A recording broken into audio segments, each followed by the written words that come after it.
千彻，你没事吧？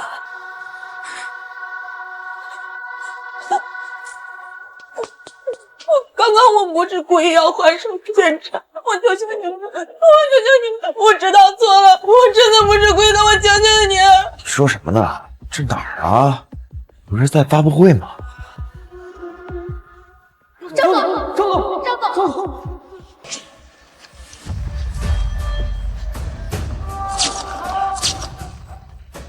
赵总，恭喜您第25家公司顺利上市，这个项目在全国一直稳居第一。赵氏集团不仅成功上市多家公司，业务范围还涵盖各个领域，请赵总分享一下成功的经验。稍后会召开记者发布会，你们的问题会一一被回答。来，上酒，赵总敬各位一杯。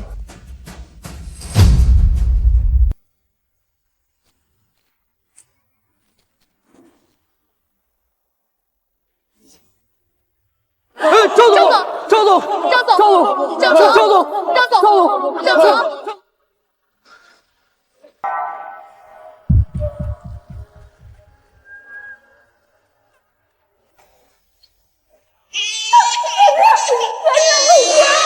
他们一个女孩，这有啥用？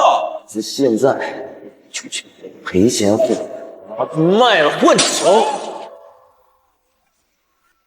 这是穿越了。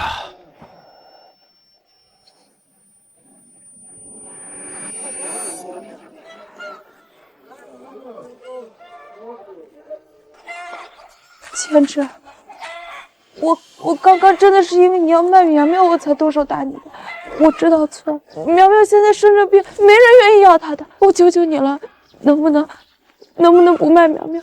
你不卖她，你让我干什么都行。你放心，我不会伤害你们的。看他的样子，原主一定没少欺负他们娘俩。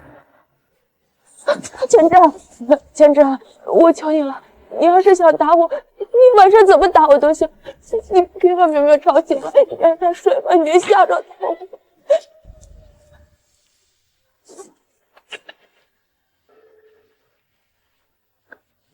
千彻，这是家里唯一的板面馒头，你先吃，你先消气。等我上工回来，工资一发，我就去镇上买点白面回来，我再给你做，好不好？你别生气了。上工，80年代已经可以个体户经营，如果我能抢占先机开店的话，说不定能成为全国首富。上一世，我虽创立了商业帝国，但却始终没有家人，孤苦无依。既然这一世我有了妻女，那我就尽好这个做丈夫的本分，让他们和我过上好日子。这个馒头就留给你跟孩子吧，以后这个家我负责赚钱，你就好好照顾孩子就行。你不能这样！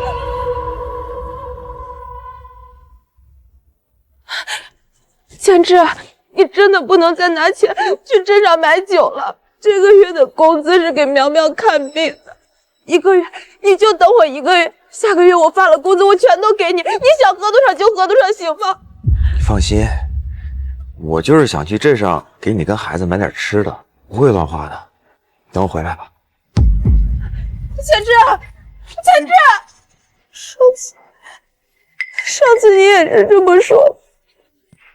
这个月苗苗又没钱看病。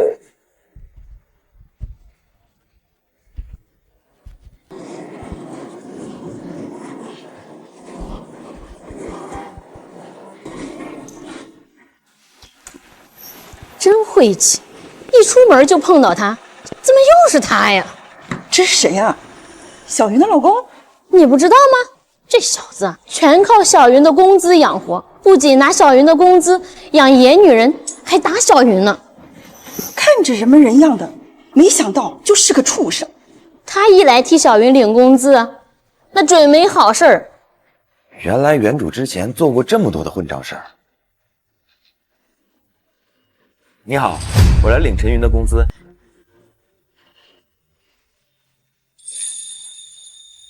钱志，你就听姐一句，能不能对小云好点儿？她每天辛苦的上工养你，你可不能再把钱花给外人了。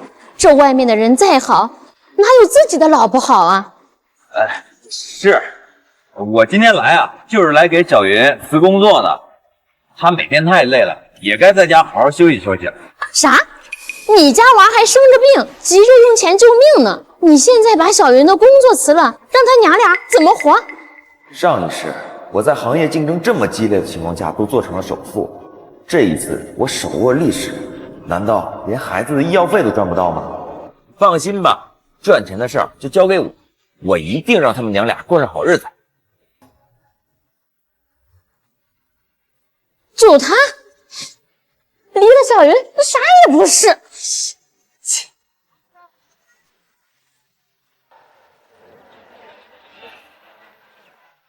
15块钱，想要去城里开店远远不够，得想个办法再赚点。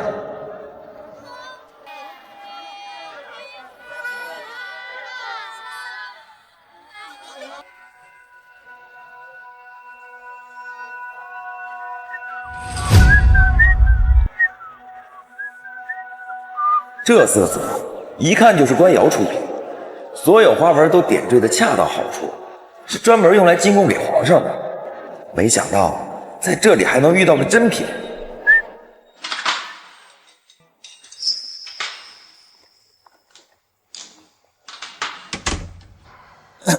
老板，这瓷瓶怎么卖？哟，你眼光真好，这瓷瓶可是宋朝的真货。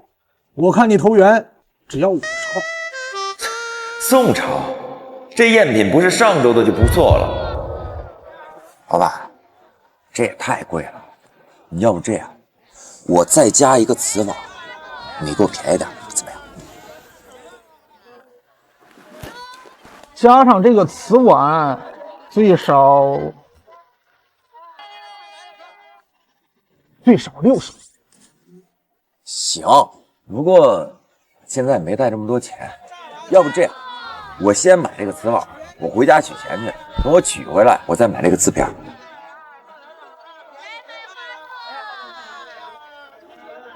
他不会看穿我的想法了吧？行，今天我叫你这朋友，这碗我还按刚才的价格便宜卖给你。哎，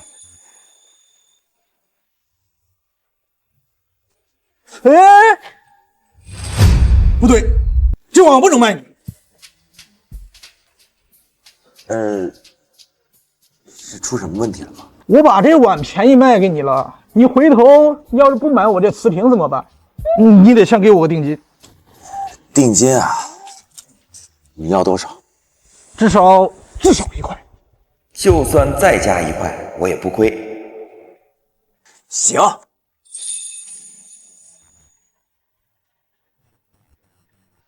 刚出摊就遇到个傻子，一个瓷碗卖了10块，再加上这个瓷瓶，我可以歇摊1年了，哈哈。志哥，这碗你买亏了呀！你是？我二强啊，你不记得了？这当然不是二强嘛，太久没见了。志哥，我跟你说呀，这家伙就专门在这行骗，专挑你这种不懂行的人坑你。我听说现在家里都是嫂子生的，咱们也别跟那些富贵子弟比。叫我说呀，这个瓷瓶你也别买了。你胡说什么呢？去，别耽误我做生意。这碗亏不了。啥？这碗能赚大钱。志哥，我还能不知道你吗？你什么时候懂这些东西了？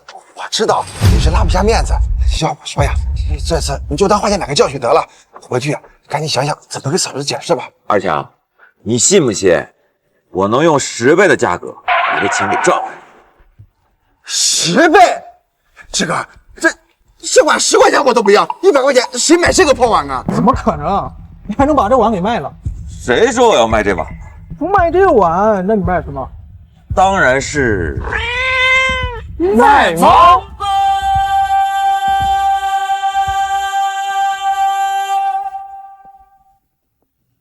志哥，你确定？谁花100块钱买只猫啊？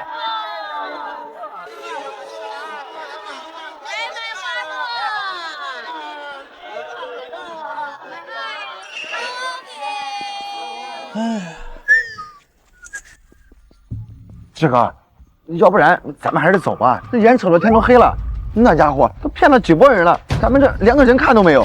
我看看，就算咱们俩做这1年，都不一定有人过来买猫。别急呀，我等的人还没来呢。哎，兄弟，我这可就收摊回家了。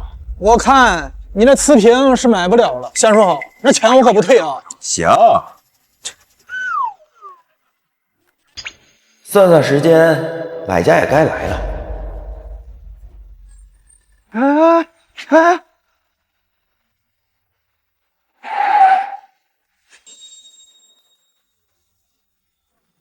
这碗可是南宋珍品，被拿来喂猫，简直是暴殄天物。看来他并不知道此碗的价值。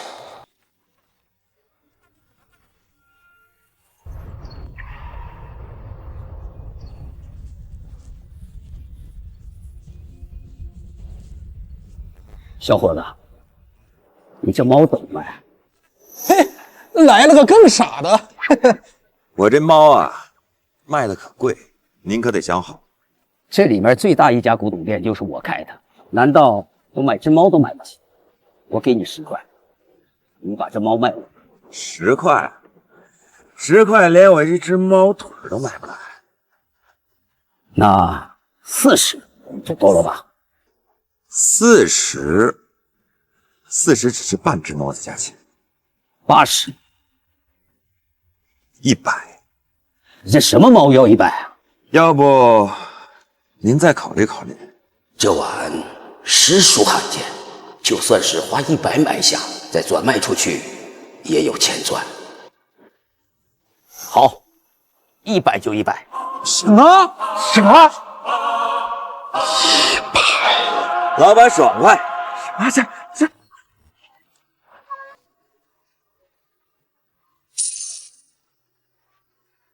哎，志哥，你太牛了你！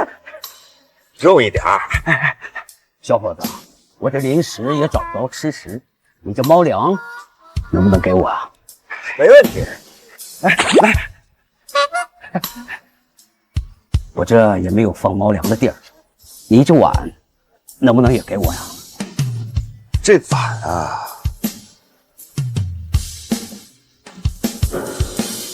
还真不能给您。这碗啊，还真不能给。你这人怎么这样啊？没这碗，谁买你的破猫啊？哎，我这从一开始就说我是卖猫的呀，从来也没说过我卖碗啊。现在这猫给你了，咱们钱货两清。今天这碗不给我，都别想走。你想干什么？出门也不打听打听。方圆几里，谁不知道我秦爷？一只破猫敢卖我100，信不信我让你们走不了？怎么？难道你还想打人啊？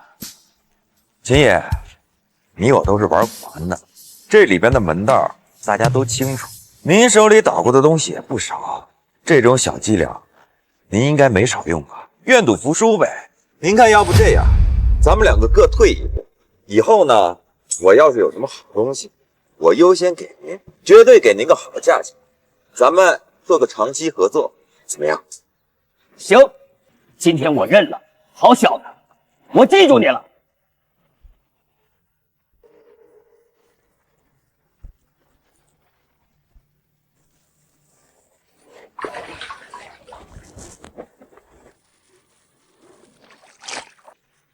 裴元呢？哎，婶子，刚才我家小子回来说，你男人把你的工作给你辞了。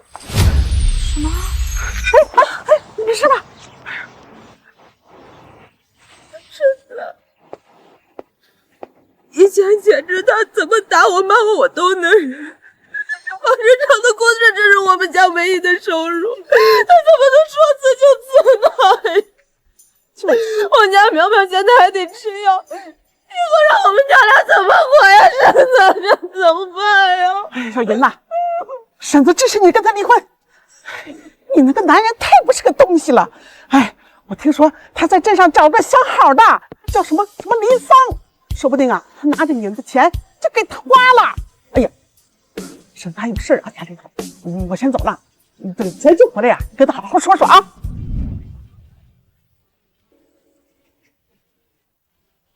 苗，你爹这是不想要咱娘俩了，他就算是不卖了你，也要把你的医药费提。没事，妈就是砸锅卖铁也养活你，大不了他把我打死，咱不跟他过了。我要跟你离婚。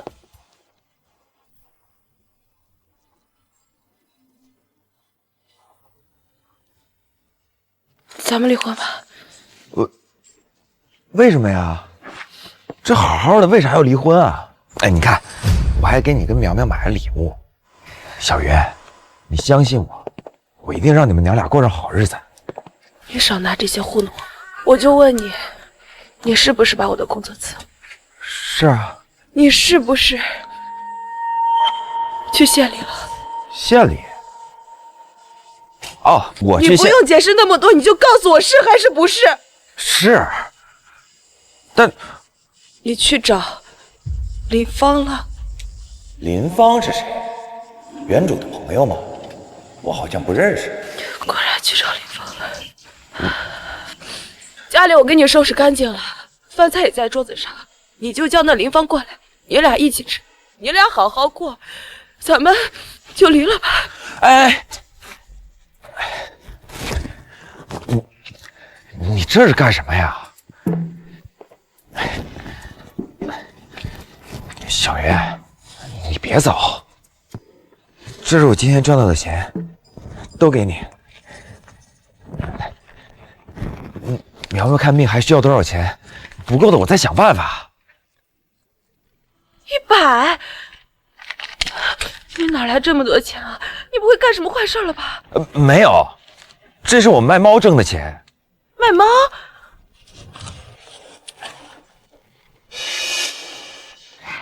这也太厉害了！那咱们以后还继续卖猫吗？这个方法只能用一次，不能再用了。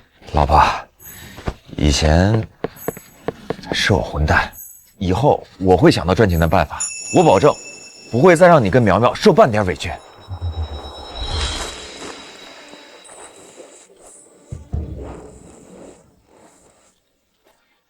你是咱们一家之主，这钱你保管，以后我挣了钱也都给你。上一世虽然有很多人奉承我，但都是为了我的钱。这一世，终于让我遇到了真心待我的女人，我一定要好好待她。老婆，这钱你拿着，以后我挣的钱都是你的。哎，老婆，你那野菜哪儿挖的？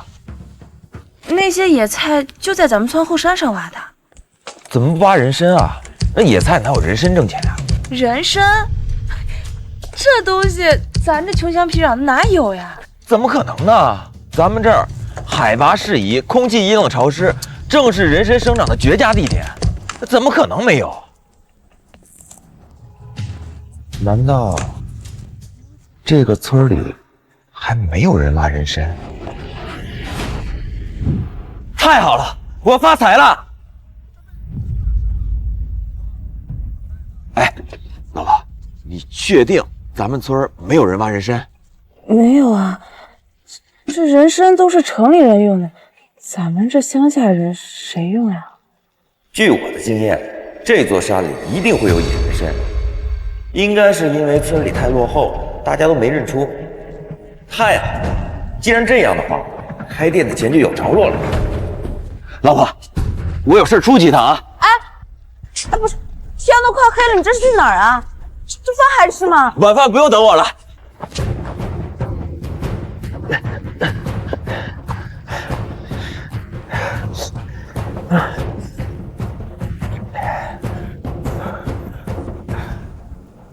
怎么都是野菜啊？不应该啊！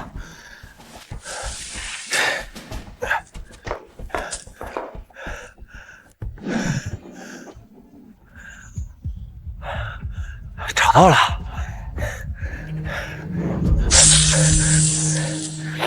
看来这株人参年份不小，居然能让这么大一头巨蟒守护，这人参我要定了。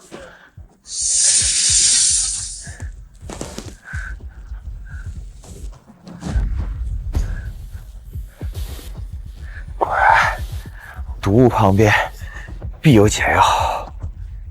这凤仙草根部的气味似硫磺，巨蟒闻到应该会逃走。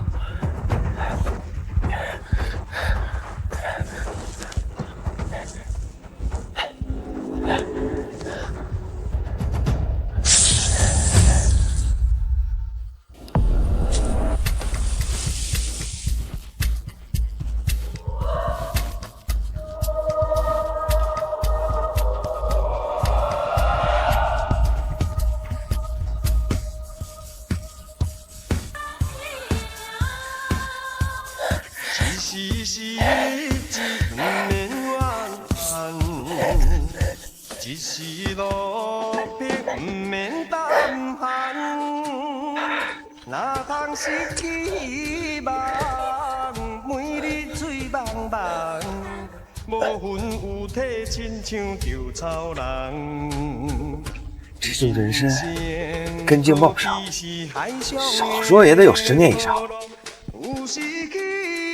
这是一株极品人参，看这山势，附近应该还有。这个山明显没有被开发过，不出10日，应该就可以带上小云和苗苗到城里做生意了。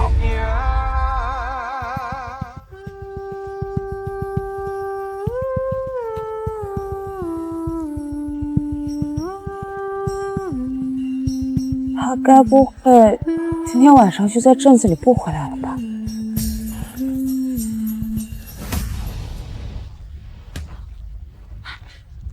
是钱志回来了。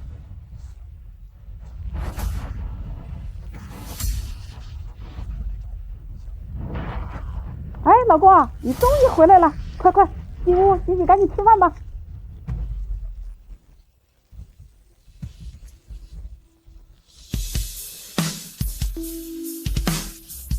都这么晚了还不回来，钱志该不会是骗我？他今天该不会还是去找那个女人了吧？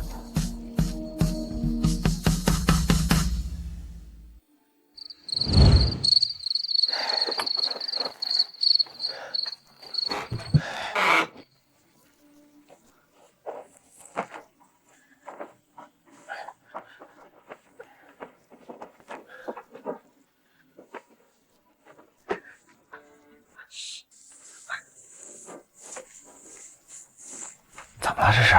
怎么哭了呢？你怎么现在才回来？我去山上了。上山？这么晚，怎么可能去山上？他一定是在骗我。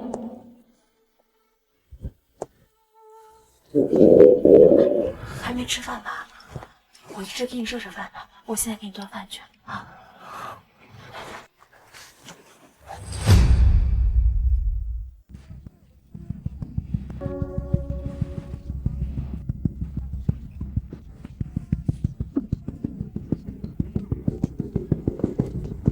来，快吃吧。哎，这儿哪来的白面馒头啊？你又去找工作了？啊，我找隔壁胖婶借的，我害怕你吃不饱。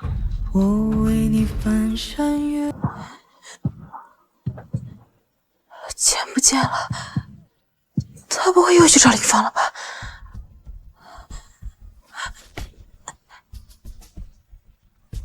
哎，婶子，婶子啊，你见我家钱志了吗？你男人一大早就走了，看着是往镇里的方向去了。去镇里了？钱志，你就非要骗我吗？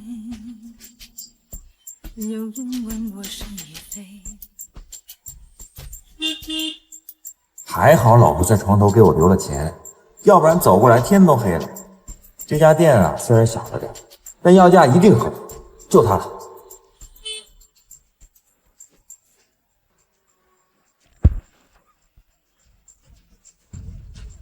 你们老板呢？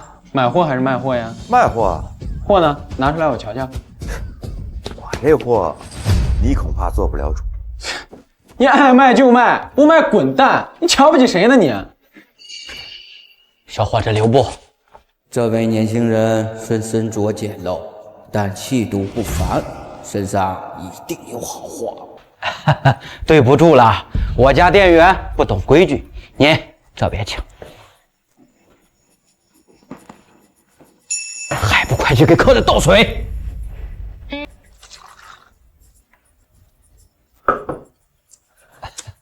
来，喝水。小伙子，你要买什么？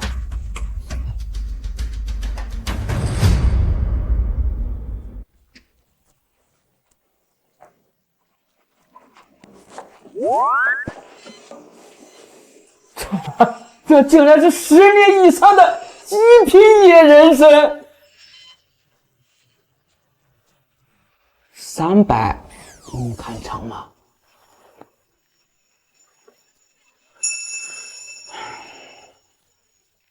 老板，我这东西可不止那一个。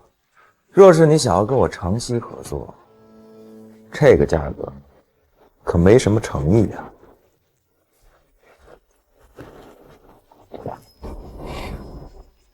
这下总可以了吧？成交。太好了，哎呀！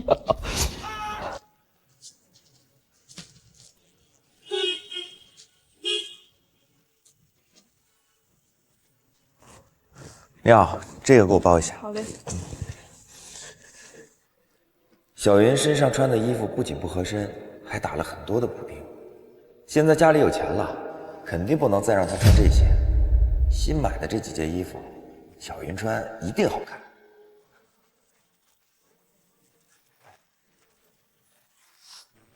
真无趣，又来买裙子哄我。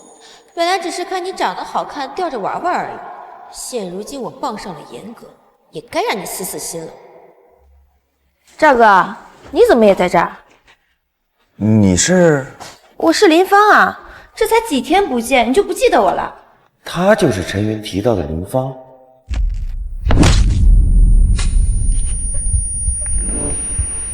怎么回事？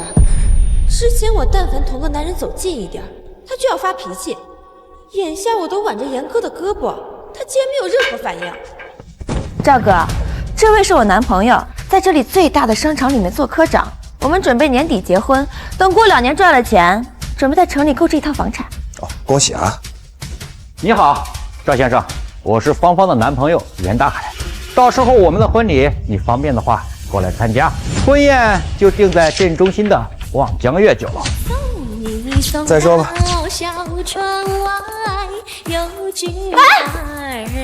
没想到几天不见，他又变帅。难不成是吃醋了，故意不理我，等着我去哄他？行吧，看在他给我买衣服的份上，我去哄他一回。好了，别为了不相干的人生气，咱们走吧。记着我的情意，记着我的爱。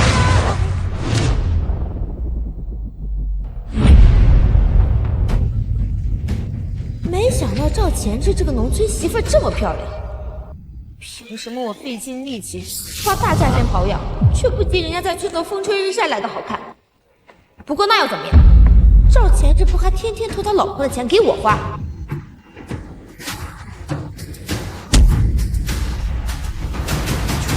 前志在不在家？你是？我叫林芳，是前志的好朋友。我叫林芳，是前志的好朋友。他不在家，你有什么事吗？倒是个聪明的。也没什么事儿。前志说给我买了一些新衣服，让我过来拿。我不知道他什么时候回来。他经常这么晚才回家，你这个老婆怎么当的？怪不得他天天给我说不愿意回家。这女人呐，光靠勤快是得不到男人的心的。你知道我身上这衣服、皮鞋多少钱吗？其实也不贵，几十块钱而已，都是前志给我买的。家里这种衣服还有很多，改天我让他收拾出来一些给你，拿回来给你穿，怎么样？我辛辛苦苦在纺织厂挣的钱，他竟全都拿来给他买这些。看来钱志昨天说的全都是骗我的，他还是忘不了林芳。可是苗苗还那么小，我现在还不能走。只要他们同意，我可以留下来给他们洗衣做饭。要不你先去屋里坐。你什么意思？我看你可怜，好心好意送衣服给你，你就这个态度？不是的，你误会了。你难道是在怪我抢走了钱志？吃醋了？都是他上赶着给我买的，你自己管不住男人，跟我有什么关系？苦也是你活该。没有，我没有那个意思。哎，这个是钱志给苗苗买的。钱志买的所有东西都是给我的，有你和那个逼样子什么事儿？他若在这儿，肯定亲手喂我来吃。怎么，你想替他来伺候我呀？你想怎么样都可以，但是苗苗她没吃过什么好东西，你就把这还给她。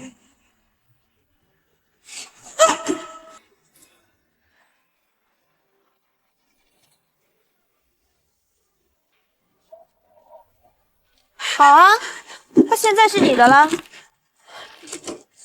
么能这样呢？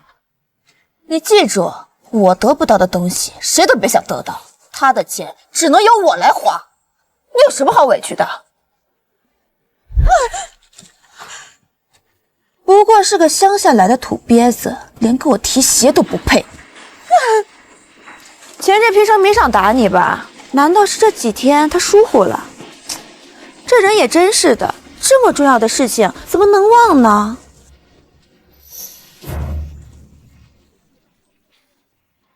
你想干什么？当然是替钱志好好教训你了。毕竟每次想到他这么辛苦的打你，我也是会心疼的。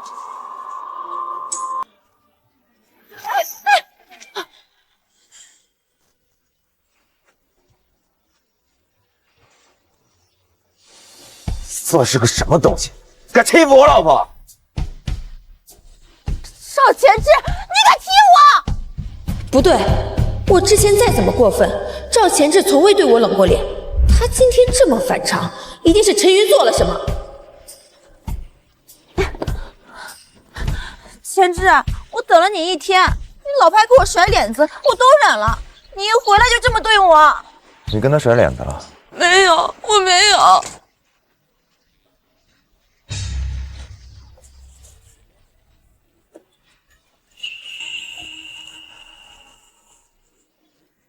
宝贝儿，你就应该直接揍我，你跟他客气什么呀？赵钱志，我问你，你是不是不爱我了？过来，给我老婆道歉。你疯了！我给他道歉，他也配？还想挨揍是不是？赵钱志，行，我告诉你，从现在开始，我要给你一刀两断。你有病就去治病，你少在我这儿发癫，滚！你这是在赶我走！你今天不把话说清楚，别再让我离开！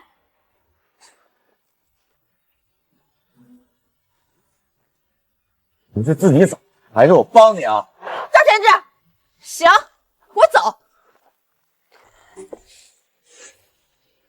我再给你个机会，你若出来，咱俩还跟以前一样；你若不来，就再也不理你了。滚！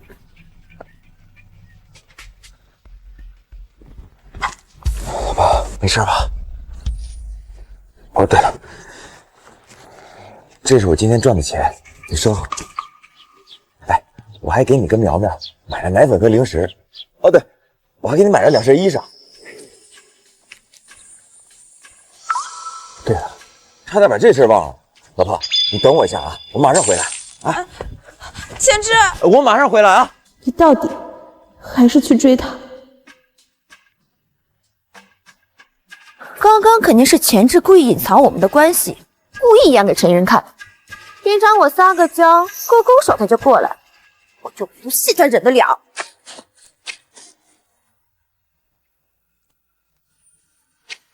钱志，你之前一直说我是你的心肝宝贝，我就知道你……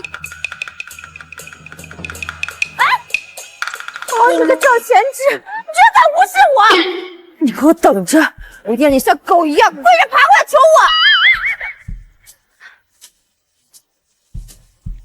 老婆，老婆，今晚加餐。你怎么回来了？还买了猪肉啊？是啊，今天这么高兴的日子，怎么能没肉呢？我听说隔壁村的杀猪匠弄了一批好肉，我赶紧买回来给你跟苗苗补补。那个女人呢？她没跟进来。她谁呀？我都不认识她。我现在一心就只想挣钱，给你跟苗苗更好的生活。老婆，你要相信我。难道是我误会他了？哎呀，你看你身上都湿了，快擦擦，这都湿了。哎呦，没事儿，小雨。我在那儿接了热水，你快去擦擦，别一会儿感冒了啊。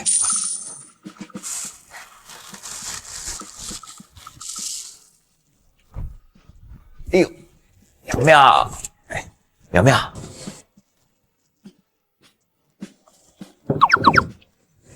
哎，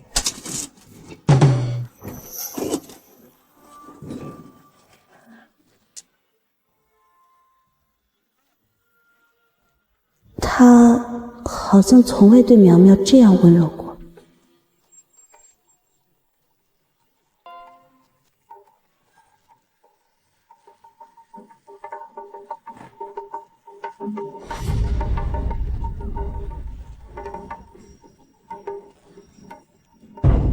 这房子不能再住了，得赶紧赚钱搬去城里。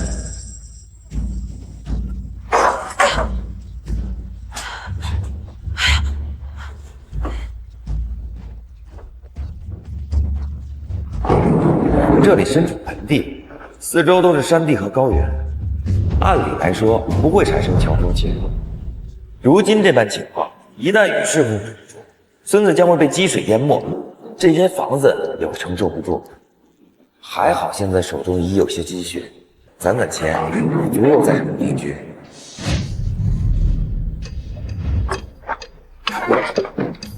老婆，快，赶紧收拾东西，咱们去城里。怎么了？一会儿要下大暴雨，村里的地势比较低，咱们得趁着暴雨把这淹没之前赶紧离开这儿。这么大的雨，我怕苗苗身体坚持不住啊。哎呀，要不咱们再等等，这雨下了这么多次了，村里不也没事吗？等等，说不定雨就停了呢。老婆，快点，再不走来不及了，赶紧的！再不走来不及了，赶紧的！那我去拿雨衣，你去把床头的钱拿上。哎，我去。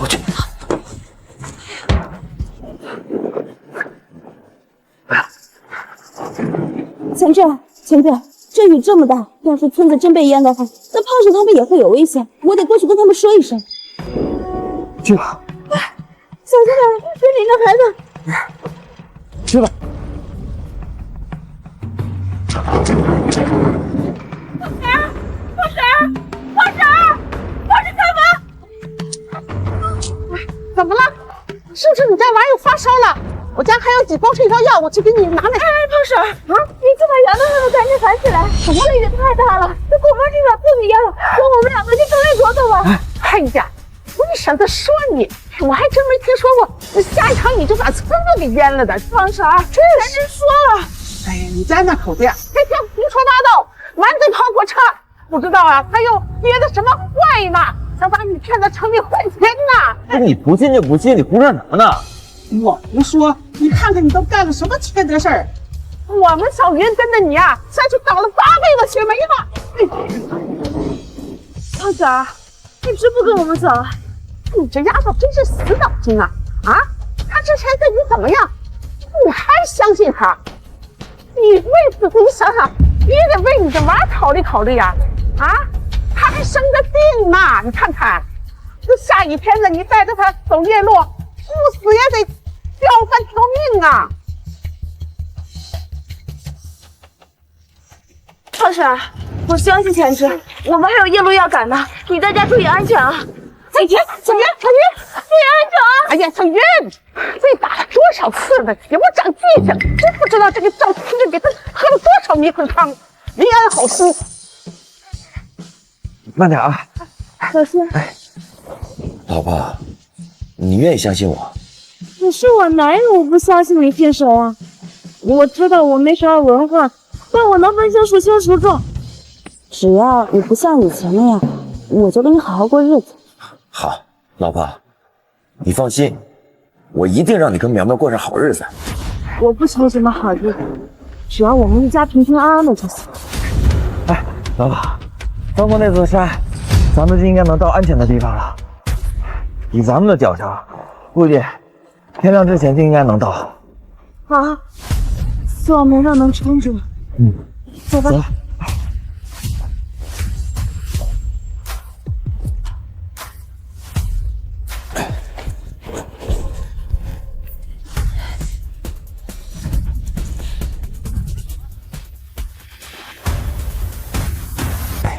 你好，同志，要见大房。你们是从杭家沟子过来的吧？大姐，你也是啊？我不是，看你们像是连夜赶路来的。我听说这次暴雨把杭家沟子和附近几个庄都给淹了，死了好多人呢。你们可真幸运。果真像前志说的那样，他到底是怎么知道的？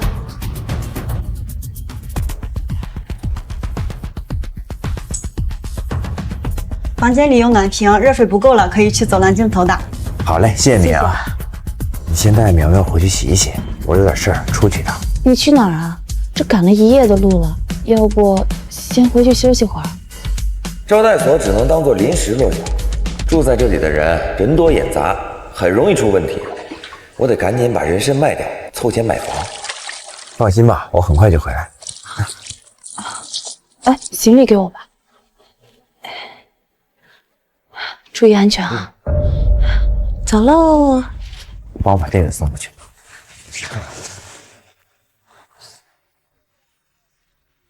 之前每次来都只是为了卖货，倒没注意这条商业街这么繁华。从来没见老婆戴过什么首饰，这次卖货挣了不少，预留出首付的钱，应该还够给她买个金镯子。小伙子，看看有没有喜欢的。哎，老板，这镯子我能看一下吗？眼光真不错，这可是我们刚上的新款。哎呦，这镯子真不错，这雕工纯手工的吧？没想到你年纪轻轻，眼力这么好。我们家所有饰品啊，都是请专业老师傅纯手工打造，有口皆碑。不信呀，你可以随便出去打听打听。不用，您这走的都是高端人士，这成本这么高，您这店铺在这开了几十年，我信您。哟，小伙子同行啊！这附近就是百货商场，人流量大，金店都能开得下去，更不用说其他店铺，是个不错的选址。嗨，同行倒不算，我呀就是想在这附近找个店铺做点小生意。哎姐，这镯子给我包起来吧。哎，好嘞。哎姐，您对这附近这么熟悉，您知道有哪家店铺要出租吗？出租的倒是没有，不过呀，卖店的倒是有一家，不知道你考不考虑？这附近的店铺应该不便宜吧？价格确实不低，不过我们是商住一体，店铺后边就是内院，方便得很。商住一体，店铺房子可以一次买齐，户型还方便进货，刚好满足我所有需求。姐，我能去看看吗？当然可以了，里边看看。这房子呀是我妹妹的，她孩子呀带她出国住了，这才打算出手，要不然呀你真不会在这么好的地段找到这房子。确实不错，附近除了百货商场之外，也没有其他的服装店，不会有人跟我争抢客源。这面积是不小，姐，这价格能谈吗？能谈，我妹妹呀把这房子交给我代理，我看你呀也是个爽快人，这样吧，我给你抹个零，10万给你。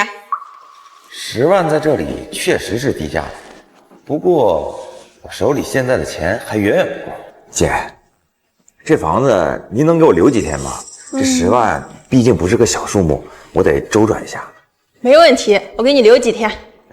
这店你留多少天，他都买不起。赵前志，我们又见面。上次你这么侮辱我，今天遇到我，必须要给你点教训。大海哥，之前就是他骚扰我，他明明有老婆还纠缠我，这么有伤风化的事情，我肯定不能同意。我拒绝他之后，他狗急跳墙把我狠狠打了一顿，你可要替我出气啊！小子，你找死啊！敢欺负我的女人，是不是混你了？没人要的烂货你也当个宝，没人要的烂货你也当个宝，被人当枪使了，自己还不知道呢。你要有这功夫，你仔细看清楚，你身边站的是什么人。我家林芳这么好，我肯定比你强。今天我心情好，只要你跪下求饶，我就大发慈悲的放过你，怎么样？你也配？赵前志，你别给脸不要脸！大海哥，你看他，知道我是谁吗？敢在我的地盘欺负我的女人，你信不信？我让你走不出这家店！大家有话好好说。大海，这位是我顾客，你卖金姐个面子。金姐，这人可做不了你的顾客，他可没钱买店。不会的，我们呀都商量好了。金姐，你就是被他的外表给迷惑了。我之前跟他谈恋爱，他穷到要他的老婆钱来养我，还好遇到了大海。你若不信，就出去打听打听，谁不知道赵前志是个没钱的窝囊废？小赵，是这样吗？你可不能骗我呀！姐，我真没骗你。与其你把店卖给他，还不如卖给我们。你们出多少？8万。8万不行，太少了。现金，你要是同意，我立刻同意。这不行，这个店铺可遇不可求，我必须要拿下。姐，就10万块钱，一分不少。您给我3天，就3天时间，我一定回来买。3天？你骗谁呢？你个穷鬼！我看再给你10年，你也凑不到这10万。金姐，你别信他，把店卖给我们吧。姐，您相信我，就3天时间，3天过后，我肯定把钱给您凑齐。这样，这铺子呀，我给你留着，但是你得先交定金。行，多少？1万。1万？他连100都掏不出来。谁说我掏不出来？谁说我掏不出来？我还不了解你，你要是真有1万，当初也不至于偷你老婆钱来养我。承认吧，你赵前志就是个彻头彻尾的废物，你没了你老婆，狗屁都不是。这个恐怕让你失望。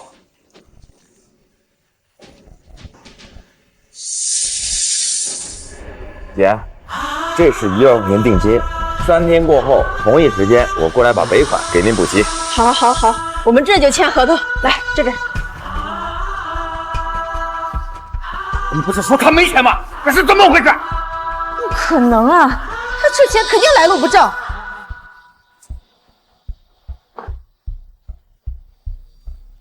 赵前志，你说这钱哪偷的？心脏的人看什么都是脏的，走吧，姐。哎，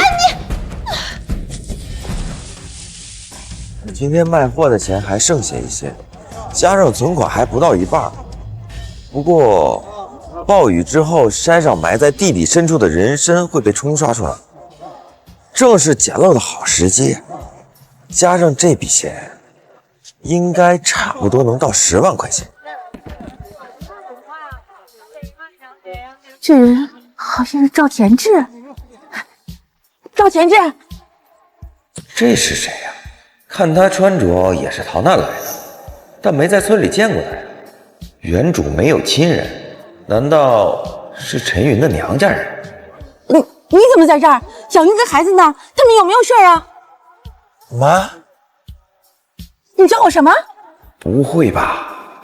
我认错人了？小云跟你结婚以来，你还是第一次喊我妈。小云呢？她出什么事儿了吗？妈，小云没事儿，她跟孩子在招待所呢。那就好，你们没事就好。妈，你怎么在这儿呢？弟弟妹妹呢？我们从庄里逃出来，就投奔你小妹了。我在那儿不习惯，出来了。听说这个小妹极其跋扈，难不成是被赶出来的？妈，我们这招待所就在附近，要不这段时间你过来跟我们一块住？赵前志，你好，那么就不客气了。啊，那走吧。苗苗，咦？老婆，你看谁来了？妈，你怎么来了？妈，怎么瘦成这样啊？妈还没吃饭呢，你把那饭菜给妈热热。我还有点事儿，先出去一趟。啊，注意安全啊！小云，妈问你赵贤志，他还打你吗？要妈说，干脆你跟他离了算了，妈再给你找个好人家。妈，贤志这段时间对我挺好的。哎，你看我这新衣服，都是他给我挑的。我觉着他肯定是改了。改什么改啊？你别被他骗了！你听妈的，这次就跟妈回家。哎呀，妈，我不走。你这个死丫头，你干什么？给他死心塌地的，妈还能害你不成？刚才妈来的时候，我亲眼看见他跟一个年轻小姑娘在个商铺里拉拉扯扯的，像什么话呢？妈都亲眼看见了，你还不相信呢？他和林芳不是已经断了吗？会不会是妈看错了？你听见没有？待会儿他回来的时候，你给他提离婚。妈，这件事没得商量。离婚的事儿，要不等等再跟贤志说吧，想办法再劝劝妈吧。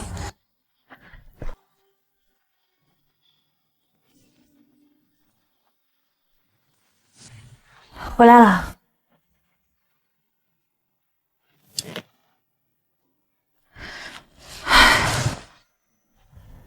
怎么了？没事儿，你今晚怎么回来这么晚啊？我去给你买个礼物，你要不要看看？这平白无故的给我买什么礼物啊？我觉得适合，就给你买了呗。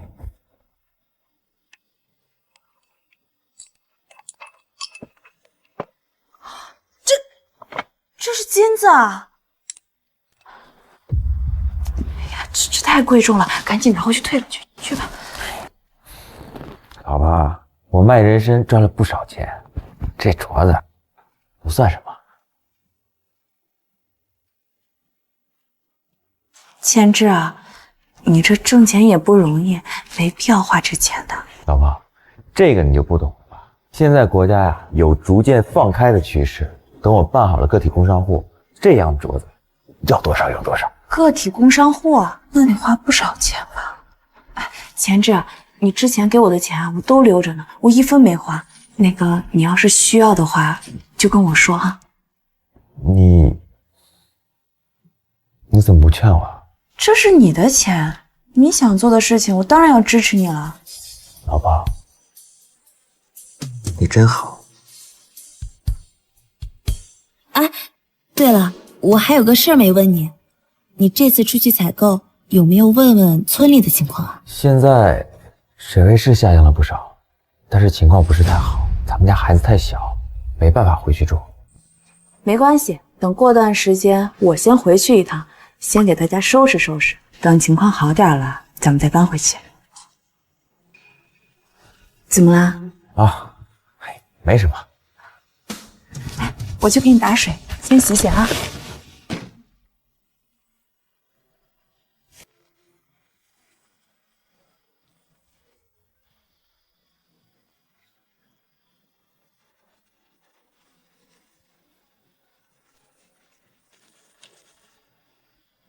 钱志什么时候买的房子？难道妈说的都是真的？这上面还有铺面，说不定这是钱志做生意用的。事情没有证实之前，我应该相信他。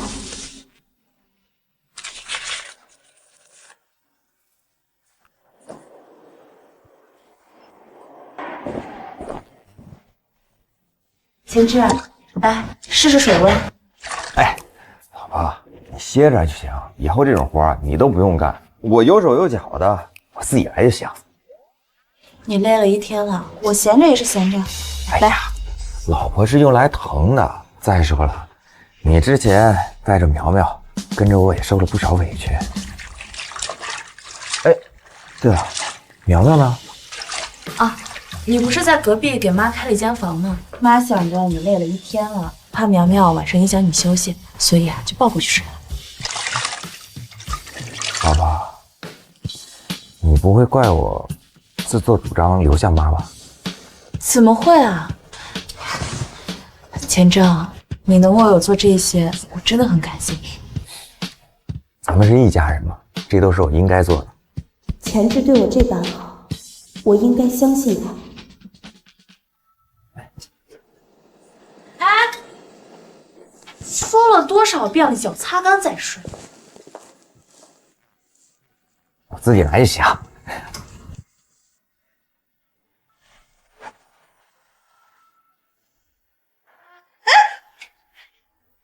滿大理想的我曾經多衝動，你願與他相愛難有自由，讓你此刻可會知是我衷心的說聲喜歡你，那雙眼動人，笑聲更迷人。願再可。贤志，小云，赶紧起来呀！妈该不会真的听见了吧？不知道。苗苗发高烧吐了，孩子生病了，快走！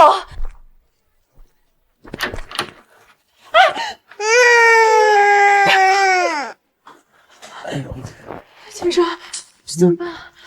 赶紧穿上衣服，拿着钱去医院。好。怎么发烧了？你说这？哎，等等，怎么了，老爸？给我带的金镯子还在这儿呢，一会儿医院人多，我怕丢了，我先放回屋里啊。好。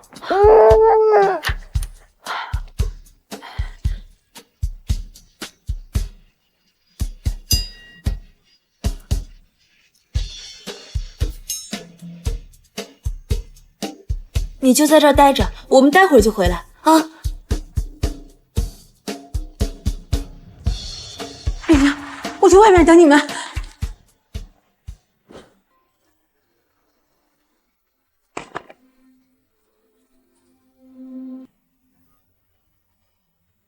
金镯子，这下碰到大鱼了。嘿，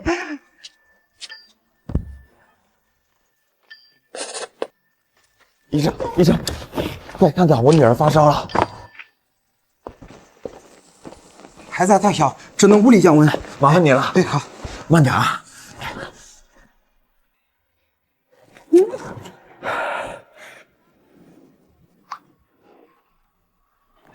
干嘛呀？我把外套先给你啊。哎，我一个男人，什么冷不冷的无所谓。那这样吧，咱们先去外面休息一下，你也跑了一天了。走。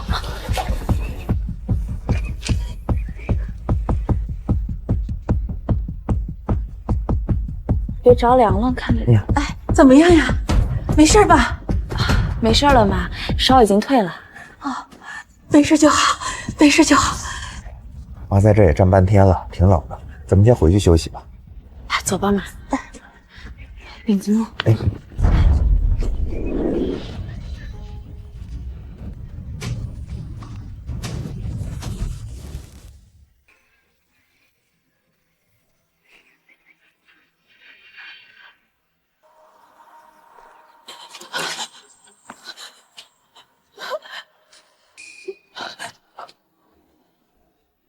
你去看看。好。苗苗乖啊，别哭。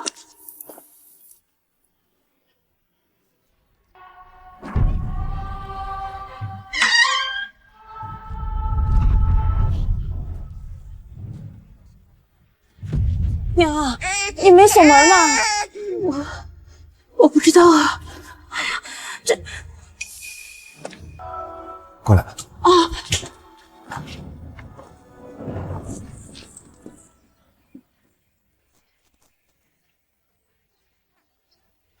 简直！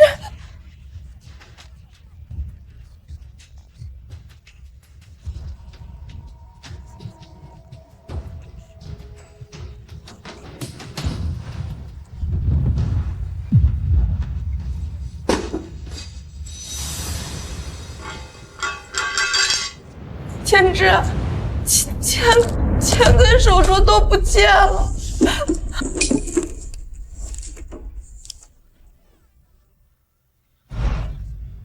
在这个没有监控的年代，招待所人来人往的，招贼丢钱很正常。好在存款单对于小偷来说没什么用，只是丢了一部分现钱，得尽快购置房产离开这儿。丢就丢了吧。 8000多块，那怎么能说丢就丢啊？这个，哎呀妈！我不是说让你家人们好好待着吗？你到底乱跑什么呀？哎呀，我这不是担心孩子吗？你担心孩子，你把门锁好呀！要不是你没锁好门，这钱能丢吗？这钱都怪我呀，都怪我呀！我年龄大了。 没有锁好门，给谁存了工资啊？给你们添了那么大麻烦啊！哎，都怪我。没事儿啊，这点小钱不至于啊。千之，你说什么？你不怪我？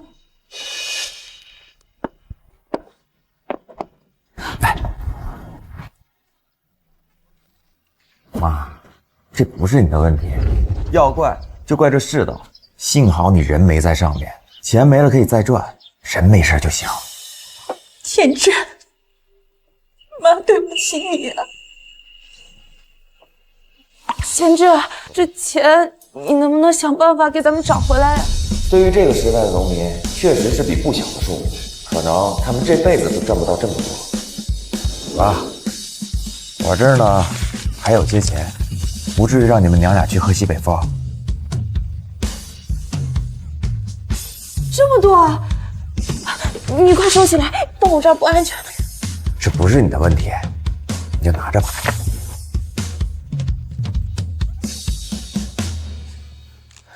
我去买早饭，你安慰安慰妈，别再让她再自责难受了啊。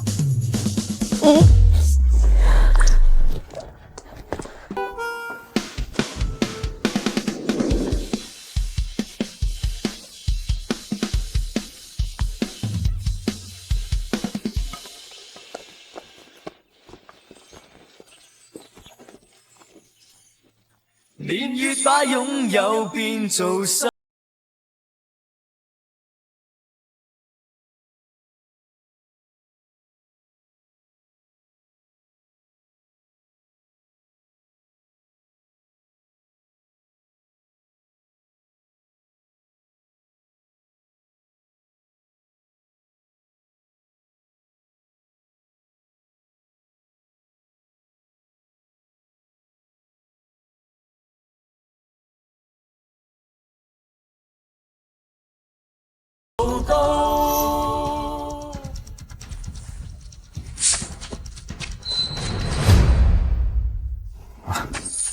你们先吃，我有事出去一趟。晚上你还回来吗？去哪儿啊？我去趟山里，晚上会回来的。刚丢了钱，正是敏感的时候，买店铺的事儿还是先别告诉大家了。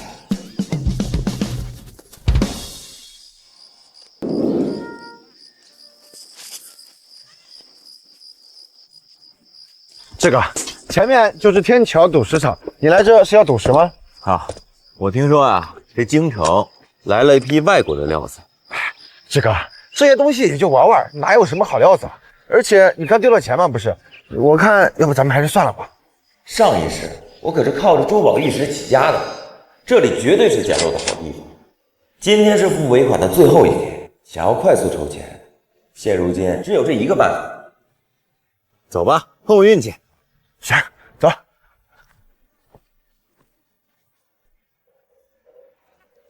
哎，志哥，你看这个还不错。这块石头也就看着不错，只是太薄，开不出什么好料。志哥，你懂得可真多呀！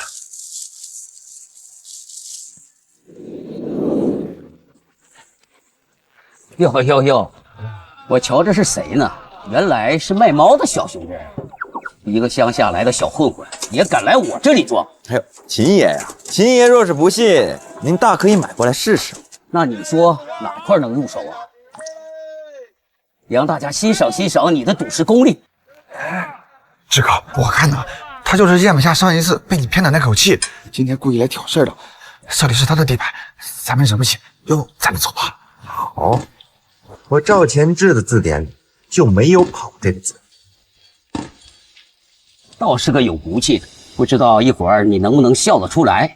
在我秦爷这里输钱，可是要用手脚来还的。哎，你们想动我志哥，先过我这关。不自量力。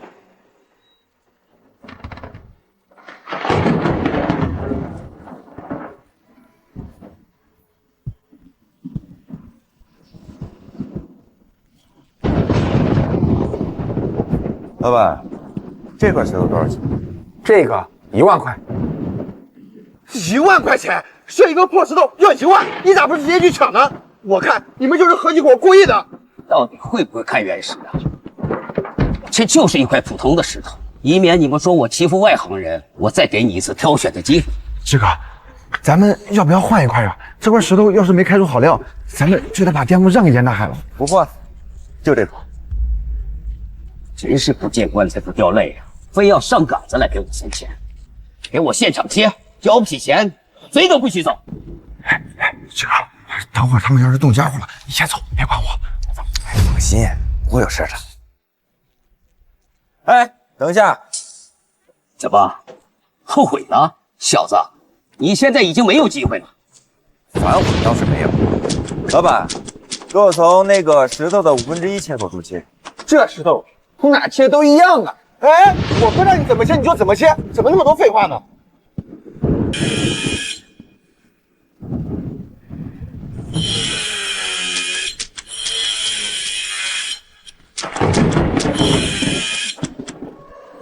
有货！这怎么可能？他竟然开出了帝王绿！我解释这么多年，从来没见过品种这么好的翡翠，你小子真是太幸运了。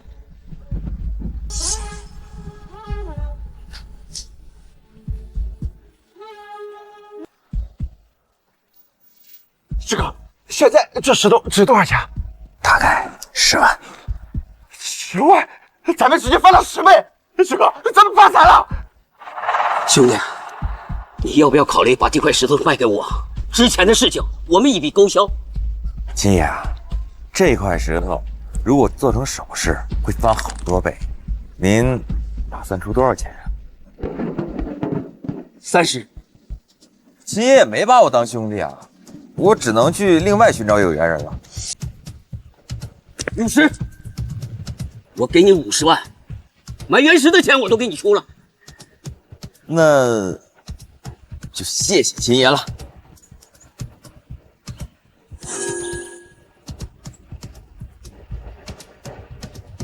快去给我兄弟取钱！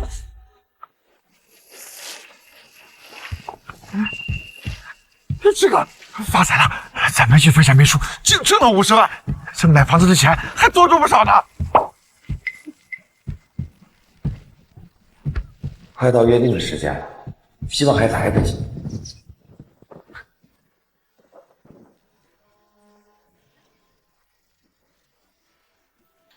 我劝你还是别等了，等不到的。可是定金他都付了，一个地痞无赖上哪给你弄10万？他就是大话说多了，根本不敢来。谁说我不敢来？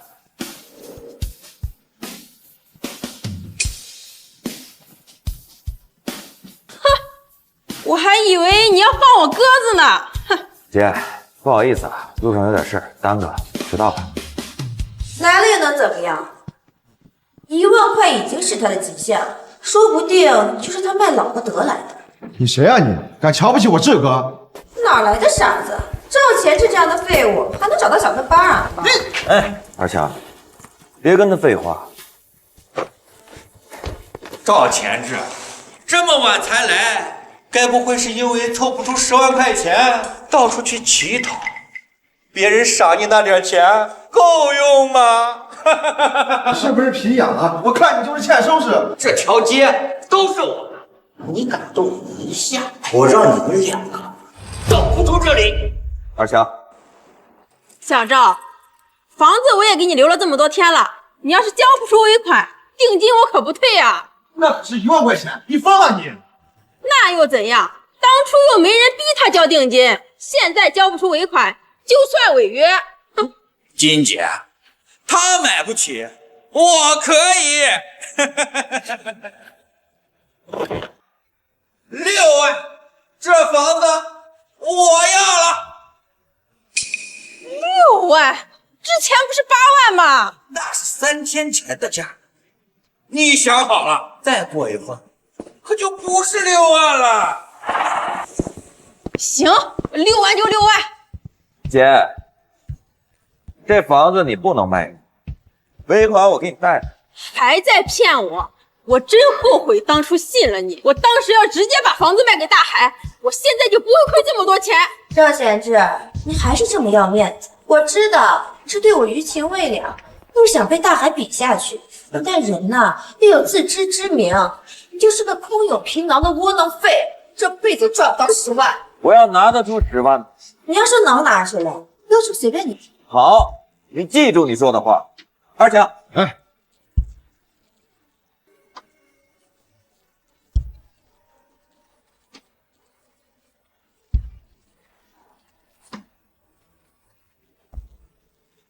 你哪来这么多钱？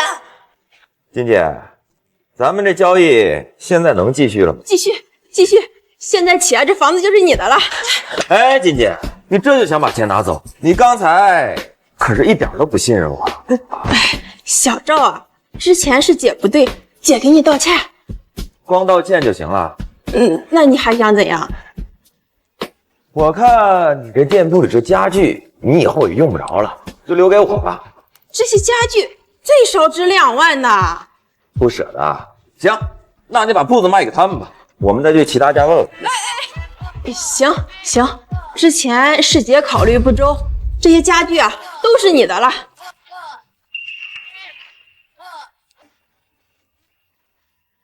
溜嘟，贤志回来了。哎妈，这是那个爸回来啦，爸回来啦。今天怎么回来这么早啊？今天挺顺利的，就提前回来了。这鞋怎么这么干净？他没去山上。赵前志不会骗我吧？你跟我出来一下。嘟飞，嘟飞。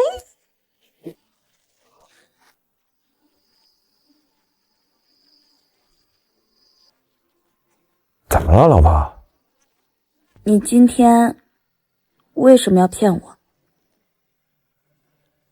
我怎么骗你了？你今天根本就没上山。是，我没上山。看来这一切都是真的。上次发现的那个合同，是他和林芳买的新房。好，你不用，我知道。说清楚。啊，你听我给你解释嘛。我今天真的去挣钱去了。你还在骗我？我没有，我在这地方买了个房子。你不信的话，我现在带你去看。我不去。怎么了？赵前志，你放开我！我不去，我不想去。这不是我的好姐夫吗？怎么大晚上在和另外一个女人拉拉扯扯？我幸亏当初没有嫁过去，让我姐陈云去顶替，这下又有热闹看了。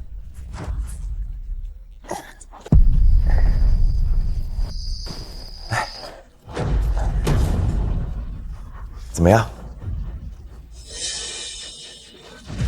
挺好的。老婆，你不喜欢？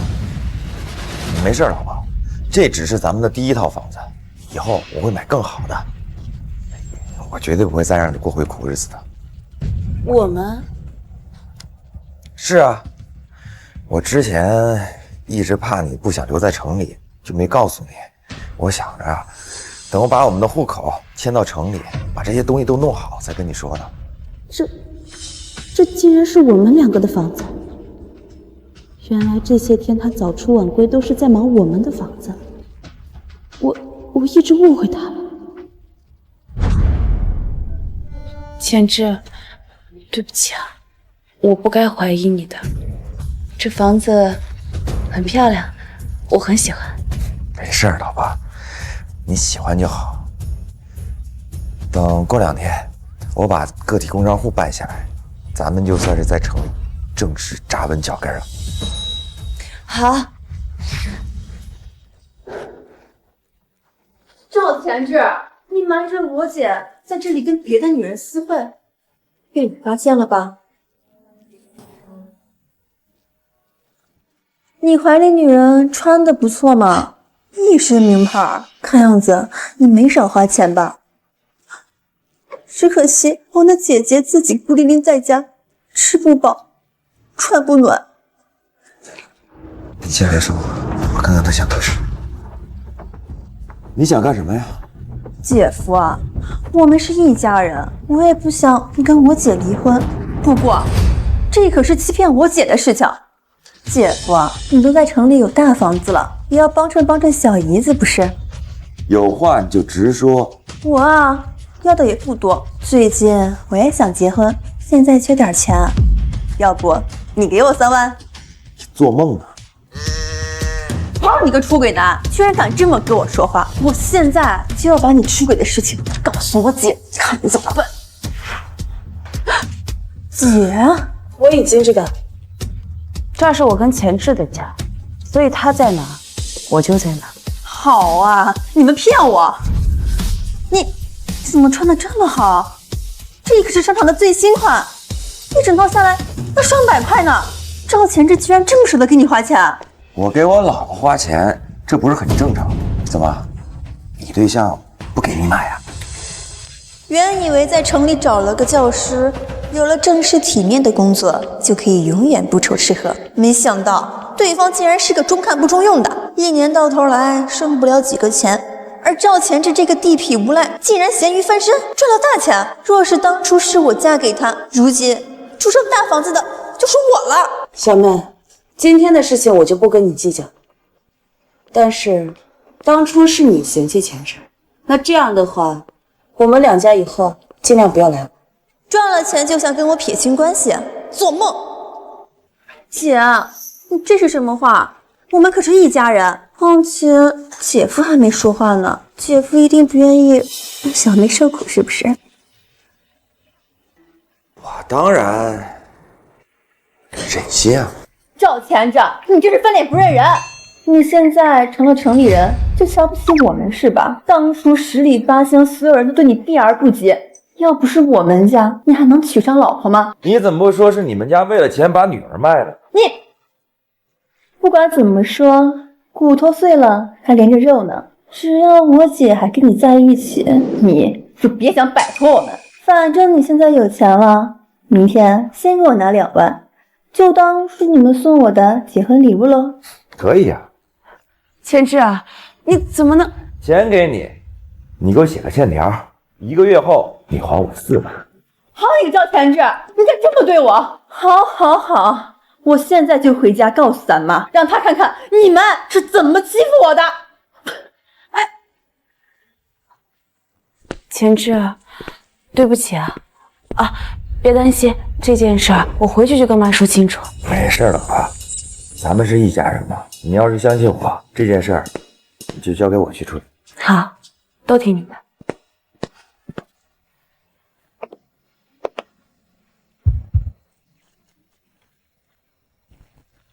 妈，你们怎么才回来呀？出什么事了吗？妈，对不起啊，有件事儿我得跟您坦白一下。我在外面买了一套房，小妹看见了就想找我们2个要钱，被我给拒了。什么？妈，您不会怪我吧？当然不会怪你呀，你做得很好。啊？妈，您不怪我没给他钱？当然不怪啊。妈，您不怪我没帮衬陈娟？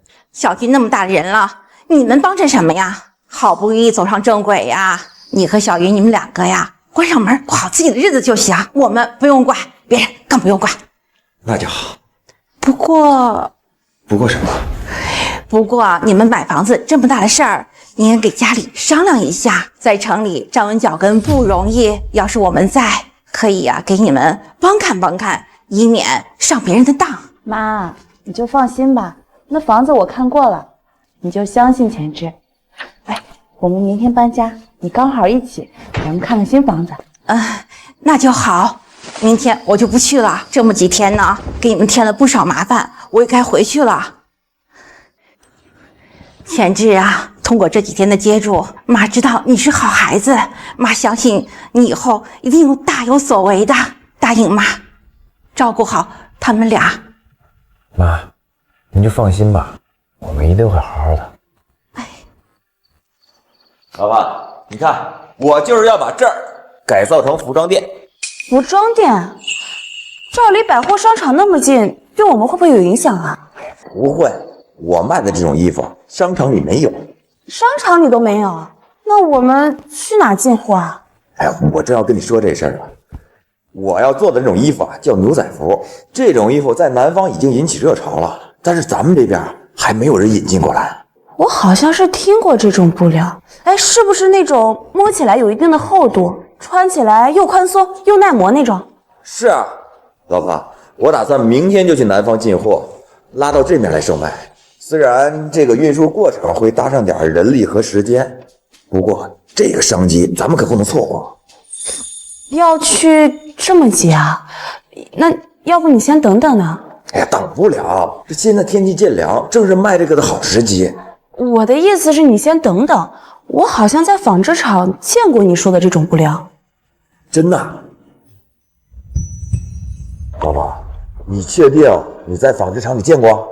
应该是，反正在纺织厂的仓库里积了几十包呢，到现在都没卖出去。你要是想要的话，我就去帮你问问，到时候你就让这制衣厂按照它的模板加工就行了。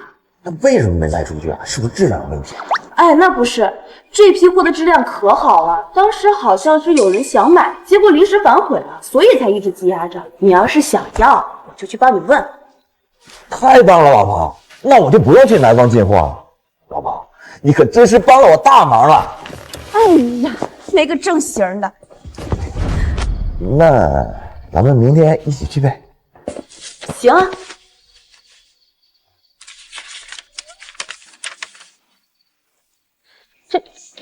小云的工作都被他搞没了，他又来干什么呀？厂长不是最讨厌吃软饭了吗？听说他前夫就……哎呀，这厂长要不是看在小云的面子上，你怎么可能会见他呢？不过你们发现没，小云好像换了个人似的，打扮起来咋这么好看？我才不相信这赵钱志能给小云穿这么好的料子。哎，难不成是他逼着小云干了见不得人的事？不会吧，厂长。说吧，你们来想做什么？厂长，咱们厂里之前有批牛仔布，到现在没卖出去，您还记得吗？我们想把它买下来。记得，但我不能卖给你们。为什么呀？你们走吧，我不能卖给你们。为什么呀，厂长？我听小云说，这批料子在仓库里面已经堆放一段时间了，我可以给您个好价。好价，赵钱志，你想做什么我管不着，但我不能眼睁睁看着你把小云拖垮。更何况这批料子我们厂都卖不出去，你买来做什么？你把小云的工作都辞了，你哪来的钱买这些？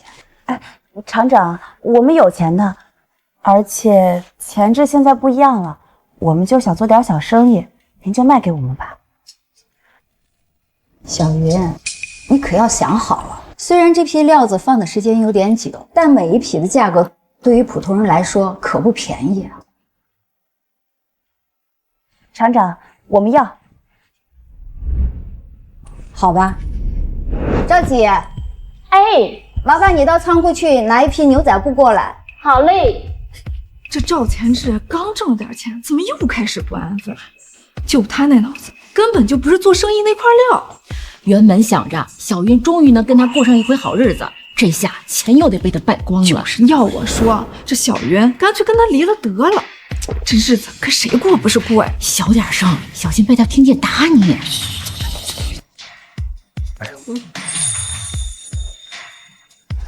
老婆，就是这个，真没想到你们厂里的料子质量这么好啊！能帮上你就行。厂长，那我们先要50批。50匹，你卖得出去吗？你到底会不会做生意呀？这要做成衣服的话，也要上千件呢，万一亏了呢？厂长，我相信贤志，就按他说的，要50匹。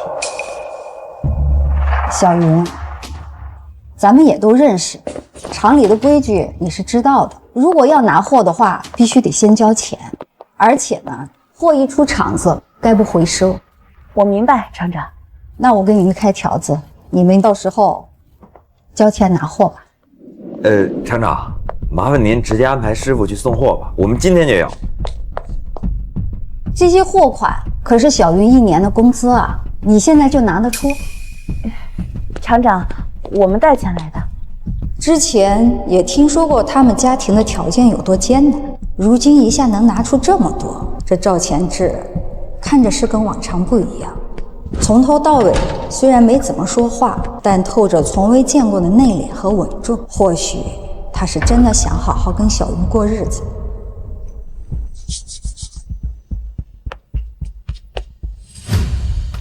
这是总价，你们看一下，如果没有问题的话，就去交钱拿货吧。厂长竟然给了我这么低的价格，这批布等于是半买半送了。谢谢您，厂长。这批货积压了这么久，我作为厂长也是有责任的。若你的生意真能做得下去，下一次还按这个价给你们。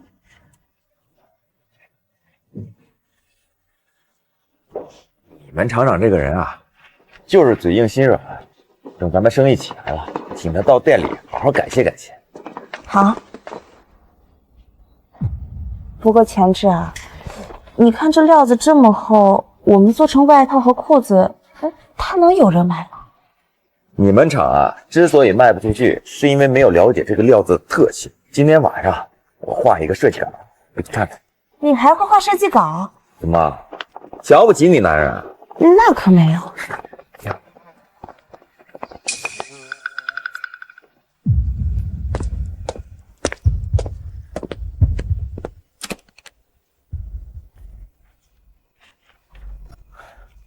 怎么样，还行吗？画的真不错，比我们厂里的设计师设计的好。行，那我明天找一个制衣厂生产几个样板出来。待会儿陪我出去一趟呗。行啊。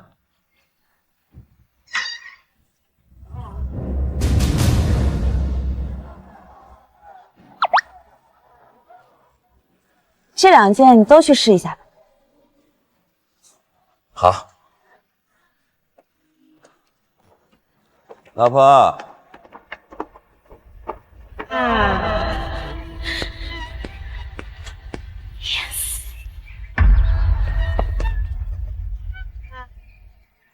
之前来我们店的老板一个个都肥头大耳的，没想到还有这么又年轻又帅的。跟他一块来的这女的，会不会是他女朋友啊？我看可不一定，要是对象的话，怎么不牵手啊？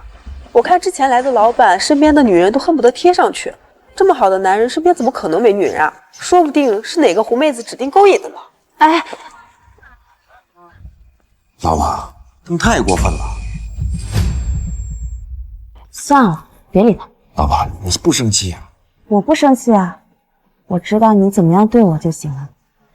反正啊，我看这身西服挺不错的，一会儿你再把那套试一下，要是合适，咱们2套都包起来。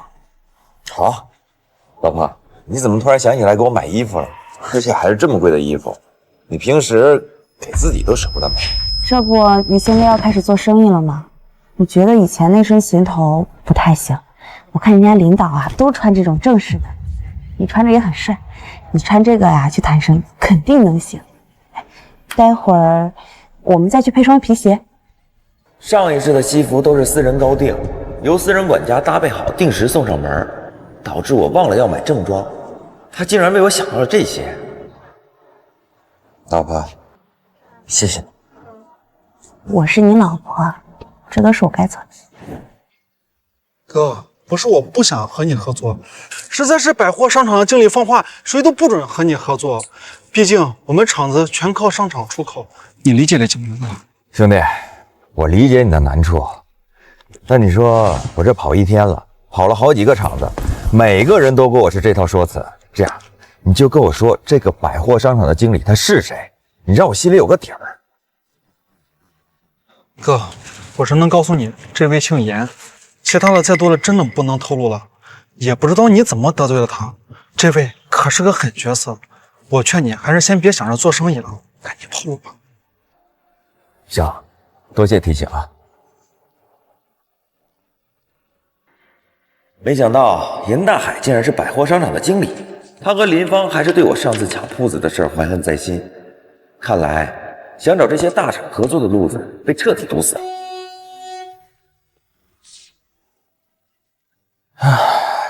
还是不行。看来想找这些大厂合作的路子是彻底被严大海堵死了。既然这些大厂不行，那我就换一条路。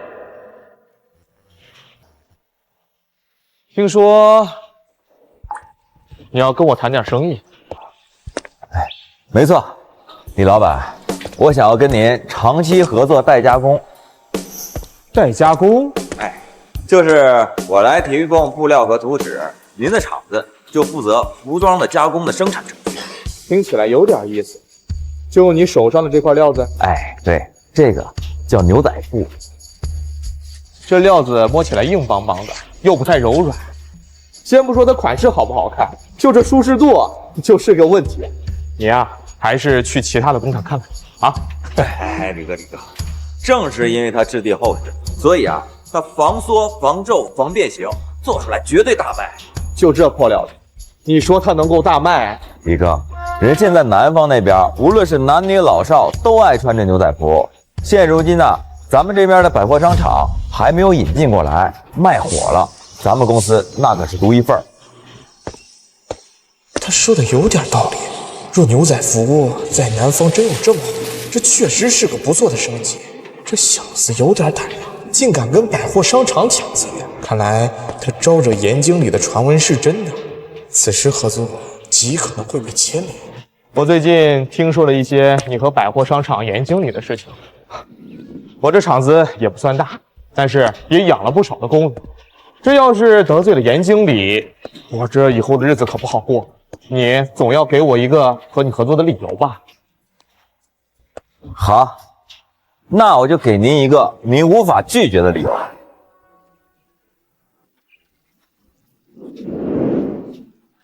李哥，这是500份订单，等开业之后，无论我的服装能不能卖完，我每个月再跟您订1000件牛仔服，有效期1年。什么？你没给我开玩笑吧？这百货商场的所有服饰加在一块儿，每个月也不一定能够卖出1000件。你说你能够卖完？您要是不信的话，咱们可以做出来一件试试看。行，我倒要看看你这牛仔服长什么样子，敢让你这么大放厥词？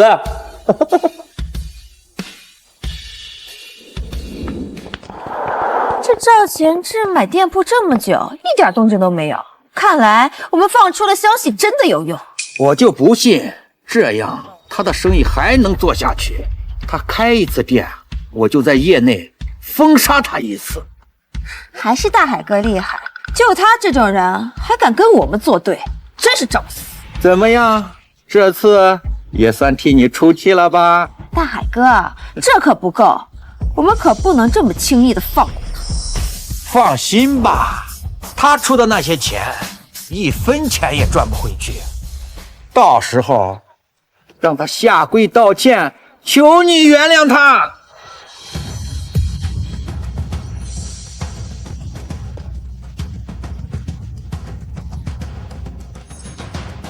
样衣做好了，这就是你说的牛仔服啊？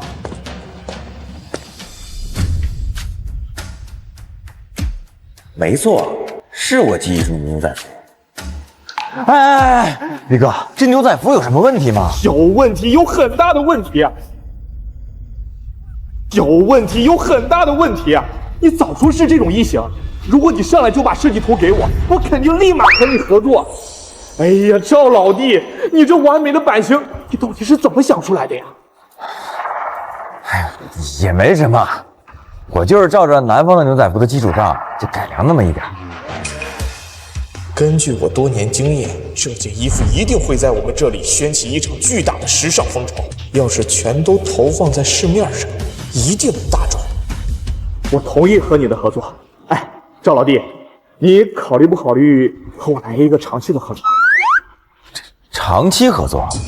啊，你这后续的设计会搞一个商标吧？应该是会搞一个。要不你把后续的设计都从我这里出，这样我就可以作为你商标的专属加工商。这不就是现代的贴牌加工授权吗？没想到这个李哥还挺有生意头脑。作为诚意，我们的第一次的合作加工费我都给你免了，你看怎么样？那就谢谢李哥，祝咱们合作愉快。哎呀，好，好，好！哎，赵老弟，你还没吃饭呢，咱们这边的望江楼可是非常的出名，等会儿咱们坐下来聊一下相关的事宜，边吃边谈，怎么样？行啊，那我就不跟李哥客气了。哎呀，走！哎呀，走。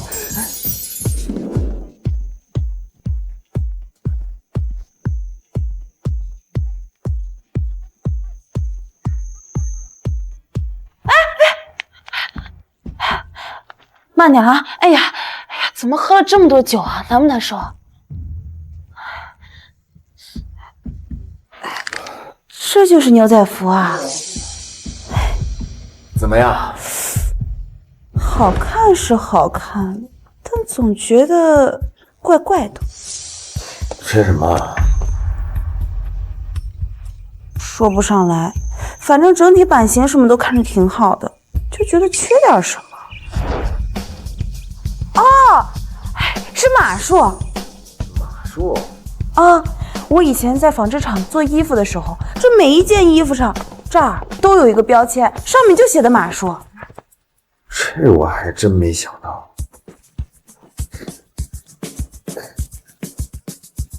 老婆，有你真好。怎么样，肚子饿不饿？我给你热饭去。不用，我在外面都吃过了。老婆，陪我坐一会儿。等一下。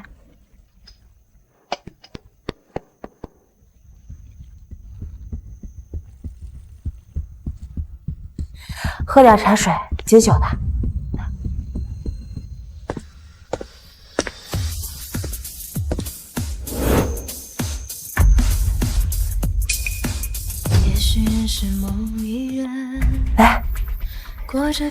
怎么样啊？今天累不累啊？哎，那个合作谈的还顺利吗？等执照下来，商标也备注好，衣服差不多也能交货了，到时候咱们的店铺就可以开张了。行，那我到时候看看黄历，找一个适合开业的日子。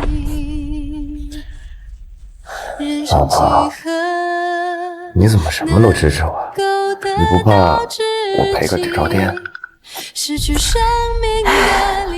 以前漏风漏雨的房子我都住过了，有什么好怕的？再不济啊，那咱们就过回以前的那种日子啊。反正咱们现在还年轻，只要咱们踏实能干，日子总会好起来。老婆，我绝对不会让你再过回以前的苦日子了。我知道。行了，洗个澡，早点休息吧，累一天了。老婆，要不要我们一起洗？这说的什么话呀？一会儿苗苗听见了。苗苗还小呢，她听不懂。赵前志，你该不会给我装醉呢吧？没有，李总今天灌了我很多酒。老婆，喝醉酒的人洗澡很危险的，你得帮我。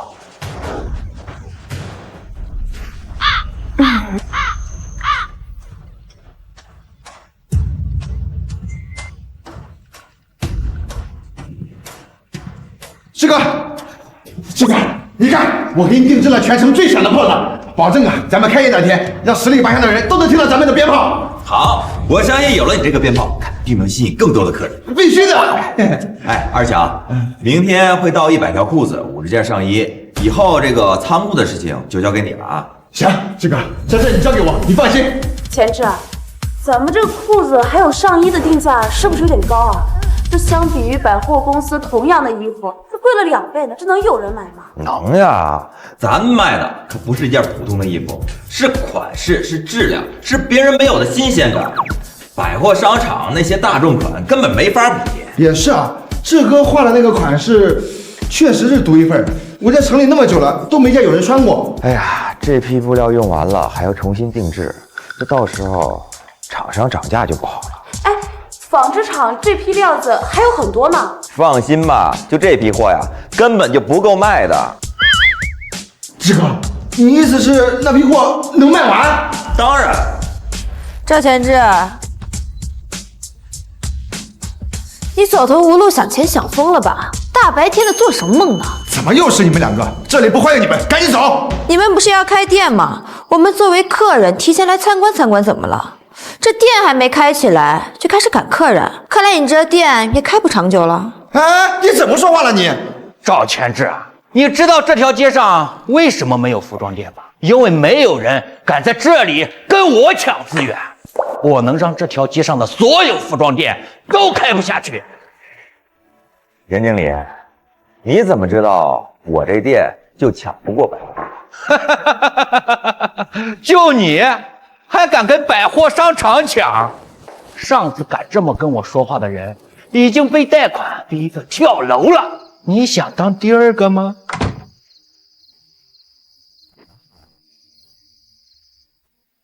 你想当第2个吗？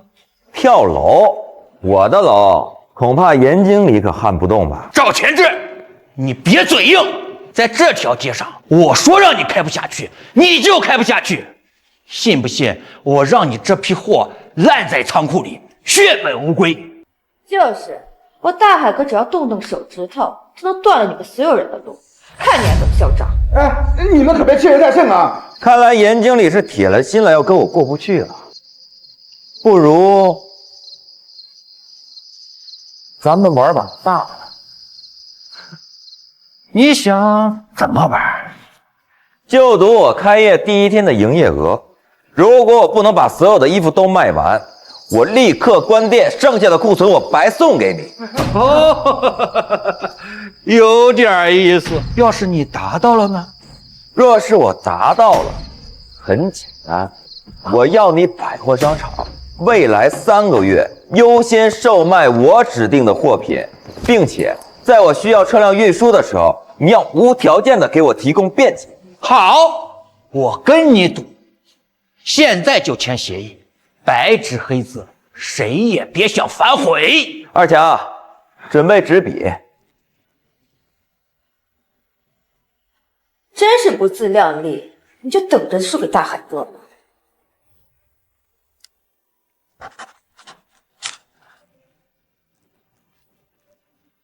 赵前志，你现在反悔还来得及，跪下，跟我和林芳道个歉，或许我能让你少赔点儿。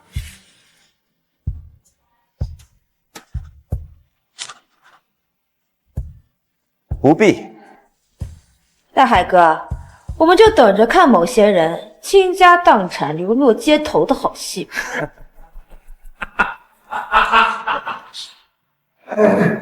志哥，这赌注是不是太大了？这万一……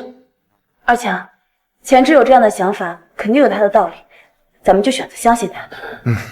前志，那接下来我们要怎么做？好吧，谢谢你。确实，我的目的不是做零售，而是通过做零售改做批发，这样才能以最快的方式打开北方的牛仔市场，抢占市场的先机。而通过百货商场售卖这种方式，是最快打开批发的方式。原来是这样，志哥，也就是说，只要这个事成了，严大海还得帮咱们赚钱。没错。二强，那个制衣厂那边啊，我就要有人盯着，一定要保证准时送达，一件都不能少。行，没问题，我现在就过去。老婆，这个售价和成本，我需要你再帮我核实一遍，咱们一定要确保万无一失。行，我现在就给你算。林大海，你想玩，我就陪你玩把大的。这次我让你输得心服口服。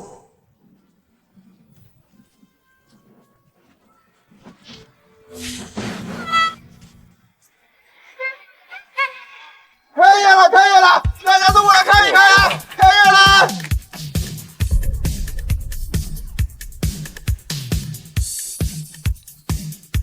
志哥，这天都快黑了，怎么还没有人来啊？不急。哟，赵大老板，开业大吉呀！你这门口可真够热闹的。我说什么来着？没人敢出百货商场的眉头。赵前志，你的营业额呢？不会是0吧？周老弟，抱歉啊，这是给你带的礼物。哎，没事儿，李哥，您能来我就很感谢了。没想到跟赵前志合作的制衣厂是你，你们这些小制衣厂养活自己都困难，竟然妄想通过跟他合作来翻身，真是蠢货！我原本不打算把你们放在眼里的，你都上赶着跟赵前志一起倒闭。严经理，大家都是生意人，我们也是要谋生的，对不对？更何况这店铺新开业啊，他就这样。没事儿，慢慢来，我相信你这店铺一定可以开得起来的。以后恐怕他赵前志没有以后了。赵老弟，他这是什么意思啊？哈，我跟严经理啊打了一个赌，这赌注就是我在今天开业这一天卖光这里所有的货。哎呀，你真是糊涂啊！我做生意这么多年，还从来没有见过刚开业就能把库存给卖完的呀！哎呀，李哥，你就放心吧，今天之内我一定卖光这里所有的货。我看你是痴人说梦。死到临头还嘴硬，我就等着看你把货白送给我了。什么？白送？是呀，这送上门的钱哪有不赚的道理？这看着马上都晚上了，赵前志，你的时间可不多了。这不还有时间呢吗？着什么急？真是不见棺材不掉泪。好啊，那我们就等着瞧。晚饭时间已过，太阳开始落山，现在这个时间点刚好。老婆，进去换衣服吧。二强，把我们准备的家伙拿出来。得嘞。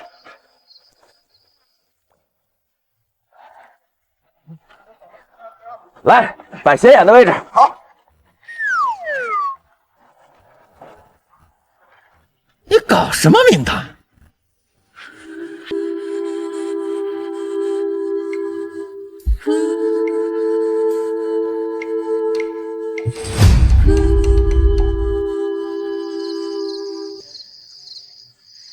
怎么样，好看吗？好看。哎，那边亮亮是什么？我们过去看看。竟然是服装店，这衣服怎么没见过？真好看。是啊，好时尚，好炫酷，好想买啊！来，各位，本店新店开业大酬宾，独家新款，数量有限，先到先得。哎，给我拿一件那个外套。裤子，王面裤子。各位，来，都有啊！来排好队，来，进，来，排好队，都有。哎，对。这怎么可能啊！这群人疯了吗？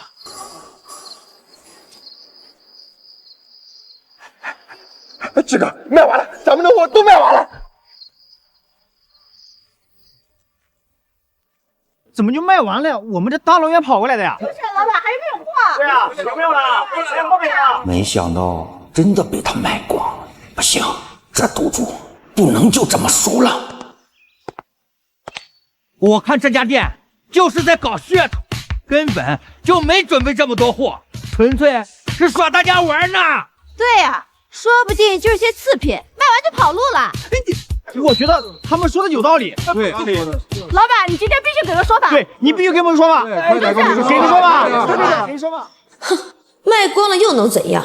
赵前志，你得意不了多久了。各位，稍安勿躁啊！这个货品准备不足，确实是我的疏忽。为表诚意，我决定开启预售。预售？那要问到多久？1周之内，我跟大家保证拿到一模一样的新款。这么久，你该不会是为了自己跑路吧？没错，1周太久了，谁知道你们是不是骗人的？就是啊，对呀。好，既然大家信不过我赵前志，那我就在这儿立一个军令状，3天，最晚3天，大家3天之后凭定金条来取货。如果我交不出货，定金双倍偿还。3天，时间是不是有点紧？哎呀，李哥，放心吧，我心里有数。行，老板爽快，上一条裤子我各订1条。我也要，我也要。来，慢点。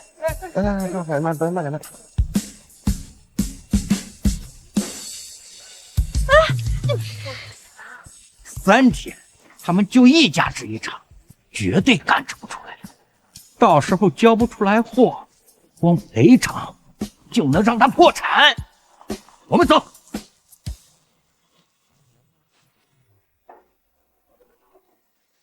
志哥，这定金我收了心慌啊！这3天要赶出500件服装，这根本完不成啊！是啊，前志，就是让李哥的厂子没日没夜的干，那也赶不出来呀。赵老弟，你这一次真的是太冲动了，3天，你这是要把我们往死里逼呀！你也知道我们的厂子的产能有多少，这到时候要是交不出货，这赔钱事情，信任啊，我们在这行业里边该怎么混呢？急什么？货肯定能交出来。哎，志哥，你有办法了？这办法？现在，这不是完蛋了吗？哎呀，这都火烧眉毛了，现在还没有办法，那你在等什么呢？等天上掉衣服下来吗？当然是等人啊！等人？等谁？哎呀，都到这个时候了，你就别卖关子了。赵老板，恭喜恭喜赵老板！哎，赵老板，开业大吉！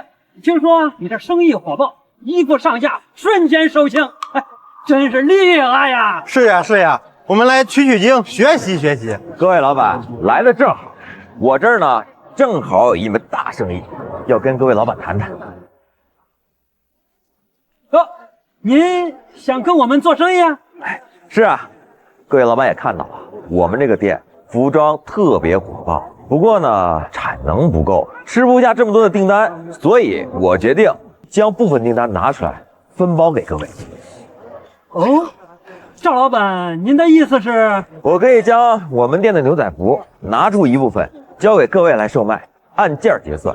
有了我们店的这个招牌，肯定比你们自己独立制作利润要高。不过呢，条件是你们必须把你们合作过的靠谱的制衣厂资源介绍给我，咱们统一标准，协同发展。这也是个办法，我同意。有钱大家一起赚嘛。好啊，赵前志，这就是你想出来的办法。你竟然敢背死我！哎，李哥，听我给你解释吧。你解释什么呀？啊，我一直这么支持你，那严大海那么威胁我，我都没有动摇半分。结果你转头就去找别的厂家合作。哎，李哥，我当然记得我跟你们厂的合作嘛，但是你一家独吞只能噎死。你说我这不也是为了保住你的招牌，保住我们品牌的信誉吗？哼！然后你就想出来这种阴招。既然是你违约在先，那从现在开始，我们不合作了。哎，李哥，你听我说嘛。行，你说。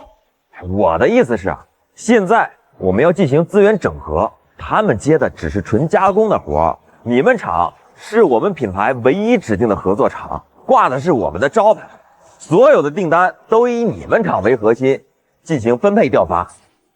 各位老板过来是给你分担压力的。对，赵老板高见。李老板，以后还请您多多关照啊。没错，我们这些厂家呀，都是听您调度的。原来是，哎呀，赵老弟，都怪我急糊涂了，对不住啊。哎呀，没事没事，李哥，这误会解开了就行。你说你这脑子，哎呀，我真是太服了。以后啊，就按照你说的办，我都听你的。行，那麻烦李哥跟各位老板对接一下，分派一下任务。咱们3天之内啊，必须得交货。好，行，那我现在回厂子里边，我等着你的料子和版型过来。行，那大家忙吧。行，走。慢走啊，来，快。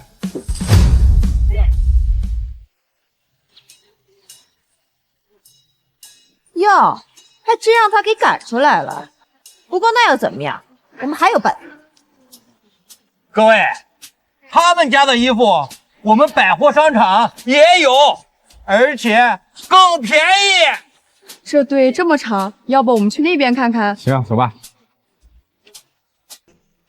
这么多客人，你吞得下？我来帮你分担分担。严经理多虑了，各位，百货商场的货是否一样？大家一对比便知。不过呢，这个牛仔服确实不止我们一家在卖。你什么意思？各位如果不想排队的话，可以去找同样挂有我们招牌的店铺，那里呢能买到同款同品质的衣服，同样接受我们的质量保证。这么好的机会，他竟然愿意让你给别人。太好了，不用在这儿挤破头了。走，我们去其他店铺看看。我才不要买百货商场的山寨货。没错，我只认准赵老板家的。走。赵前志，这么好的机会，你竟然愿意让你给别人？严经理，合作共赢这么简单的道理，你不会不懂吧？我还真是小看你了。我们走着瞧。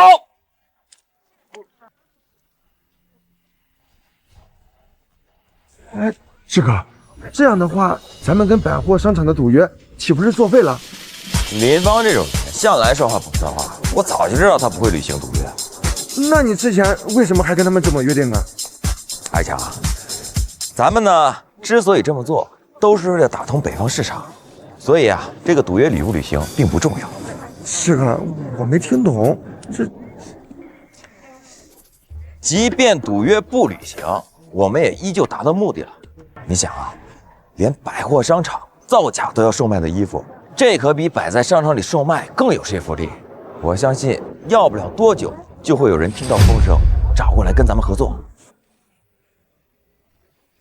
啊，志哥，也就是说，不管他们俩履行不履行赌约，他们都会帮咱们做宣传，对不对？没错。志哥，你太牛了，这你怎么想到的呀？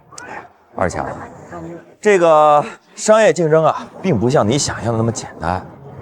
林芳他不会善罢甘休的，我们得早做准备。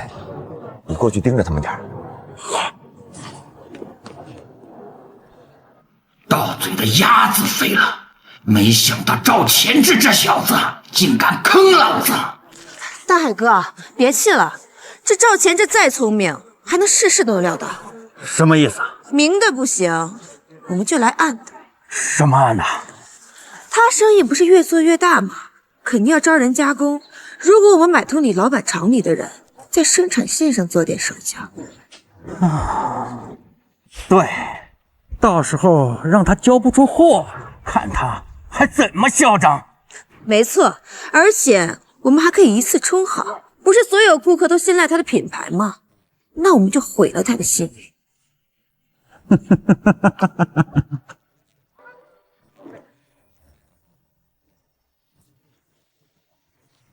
二强，装好了，欢迎下回再来啊！慢走。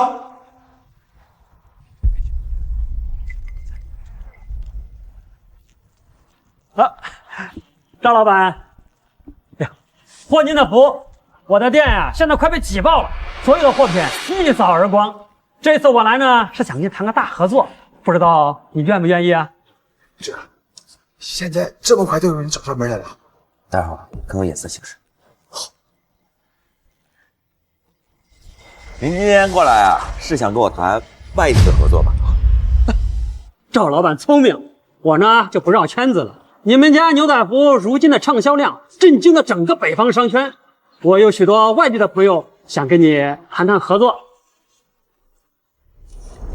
这是合同草案，首批5000件，以后每月稳定1万件，每月1万件。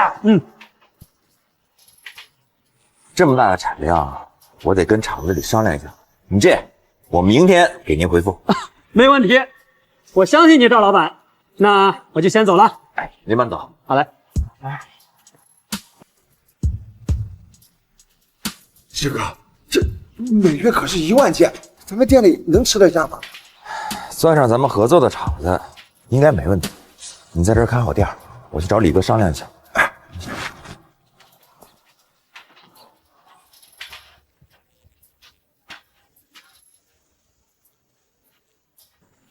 李哥，这情况就是这样，厂里吃得下吗？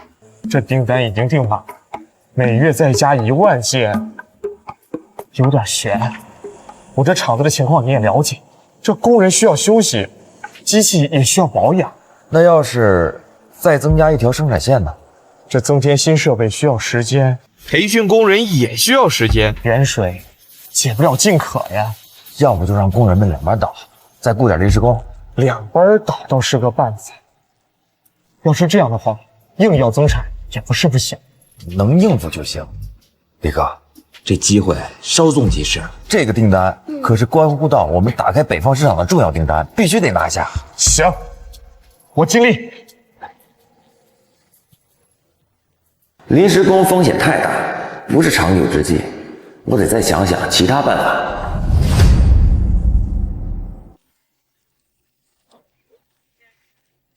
大海哥，听说赵钱这最近又接了一笔大订单，上次咱们说的事你到底办没办啊？放心，想踩着我上位，没那么容易。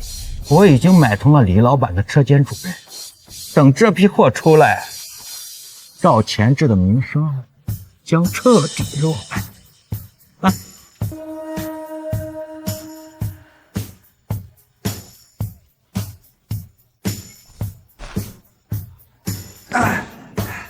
傻子，活都办完了。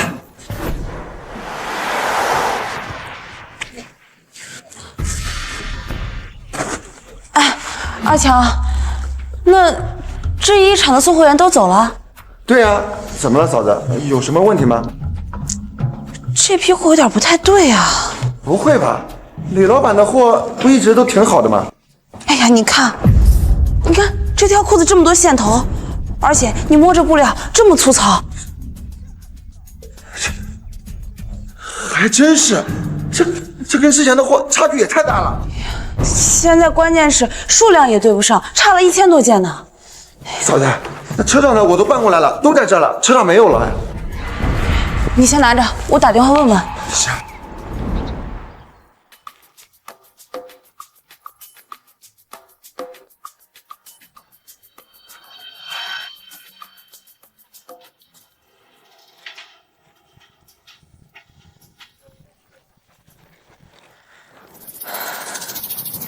嫂子，怎么样？没人接。这怎么办呀？这批货咱们要交不上，咱们可就完了。什么完了？志哥，你终于回来了，咱们出大事了！别慌，我在呢。哎，钱志，这批货有问题，不但数量对不上，而且做工粗糙。现在距离我们交货时间只剩下1周时间了。1周？这是算准的时间来设计我。1周？这是算准的时间来设计我们呀！我现在去找林旺和严大海，除了他们2个，没人能干这种缺德事。哎，行，二强，别冲动，你去找他们解决不了任何问题。现在咱们应该想办法把这批货给交上，以后有的是时间收拾他们。好，那我都听志哥的。这样，你们2个先把那批次品分拣出来，我去找李哥看看什么情况。行。哎，同志们，我一定会给你们一个交代的，你们不要着急，你们不要着急，同志们。宇哥，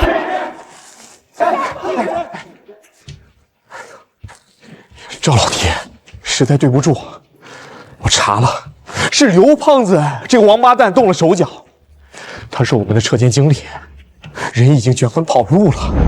李哥，现在不是追责的时候，那厂里现在什么情况？生产线全乱，布匹原料被坏，工期全部被耽误了呀！这1周之内能补上缺口吗？有点难，缺口有1000件，主要问题在于原料布匹上，而且这工人们知道厂里出了事情，都在弄情绪。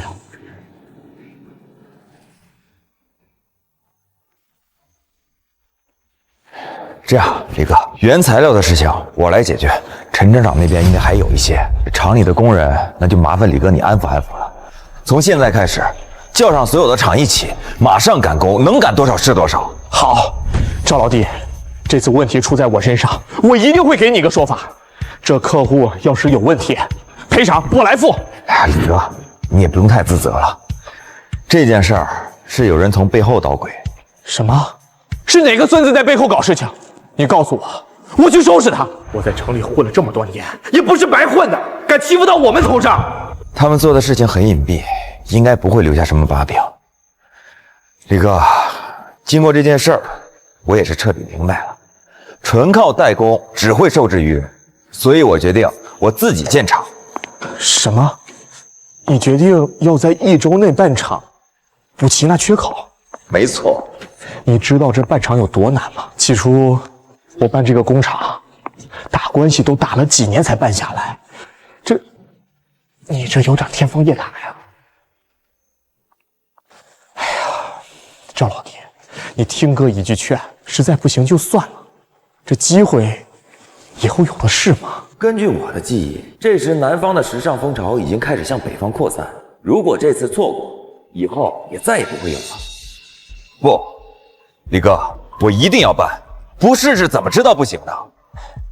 行，既然你这么有魄力，那以后你要是遇到什么事情，尽快来找我。行，那就谢谢李哥了。李哥，就算我办了厂子，咱们的合作也不会终止。毕竟那么大的订单，我一个人我也吃不下，还需要李哥你帮我分担分担。赵老弟，我给你捅了一个这么大的篓子，你最后还这么信任我，行，我姓李的以后就跟你混了。我这个厂子只接你赵前志一个人的订单。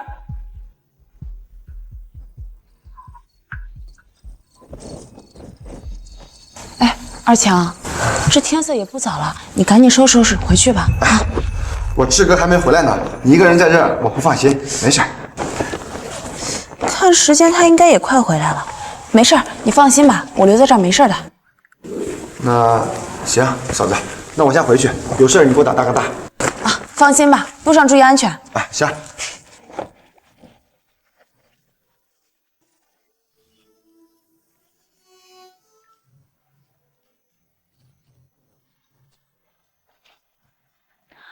姐，这么晚了，姐夫怎么留你一个人在家呀？有什么事儿啊？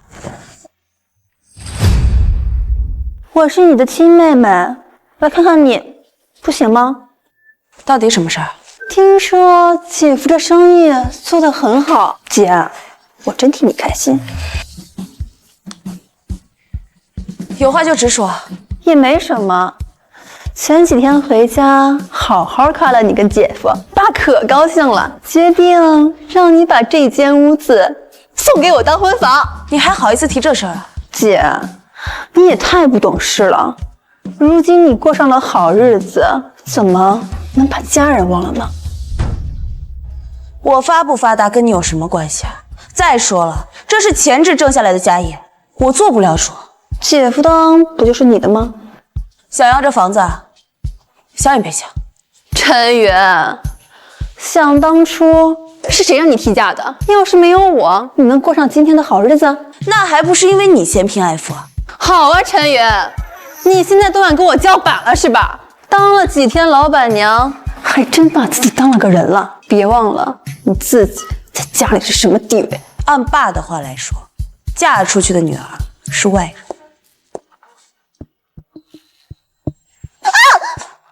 好好跟你说话不听，非要我动手是吧？放开，放开！可以啊，把房子给我。你做梦！我命令你现在就把房本还有你账上所有的钱取出来，都给我。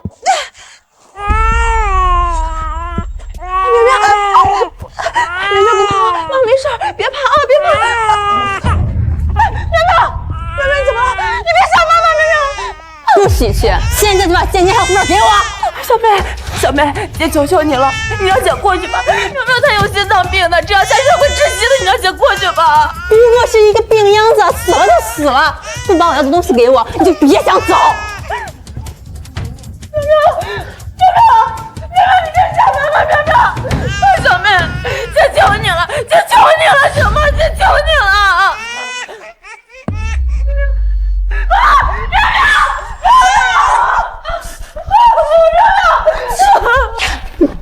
哭什么哭？吵死了！不过是个女儿而已。现在可以把房本给我了吧？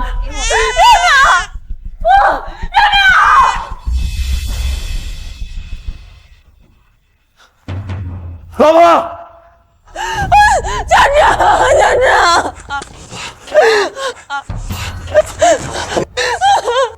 长，姐夫，动我老婆，我他妈弄死你！千真，先去看孩子，先去看孩子。你别担心，我去，我马上就去了。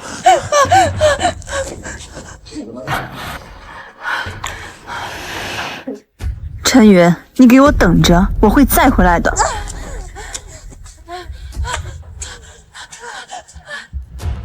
怎么样？你别担心，苗苗还有劲儿，咱们赶紧送她去医院。走。医生，我女儿现在什么情况？情况不太乐观，孩子受惊吓过度，加上窒息，已经严重影响心脏机能。她这个病从出生就有了吧？对，我怀孕的时候被打，我不小心摔了一跤，就导致提前生产。我苗苗从出生起身体就不太好。这的确是早产儿会有的情况。以我们这儿的医疗条件，除非是请到心脏专家李教授过来手术，否则……老婆，医生，那李教授在哪儿啊？我去请。我建议啊，你们最好做2手准备。这个李教授很难请，我也不知道他在哪儿，而且他的手术收费高昂，一般家庭根本负担不起。最重要的是，孩子太小了，病情又拖了这么久。这种情况即使做了手术，也可能……千真，你答应过我的，一定要救苗苗的，你答应过我的。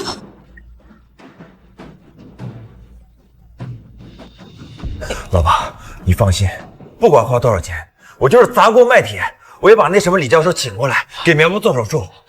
苗苗一定会没事的啊！对，我们苗苗会没事的，一定会没事的，对吧？孩子呀，很幸运能够遇见你们这样的父母，很少有家长这样一个情况下还会坚持手术。这样，你们联系到专家，立马跟我说，我去做手术准备。来，医生，麻烦您了。谢谢。千枝，李教授，我们去哪里找啊？老婆，你放心，我去想办法，这事交给我。他既然有这个人，我就一定能给他找到。小云，苗苗怎么样了？啊，你怎么来了？你小妹做的事儿，妈都知道了。小云那么混账，妈一定会好好教训她。但她终究母亲命令呀。你能不能劝千枝，帮帮她啊？妈，苗苗是我的女儿，你凭什么觉得我能原谅她？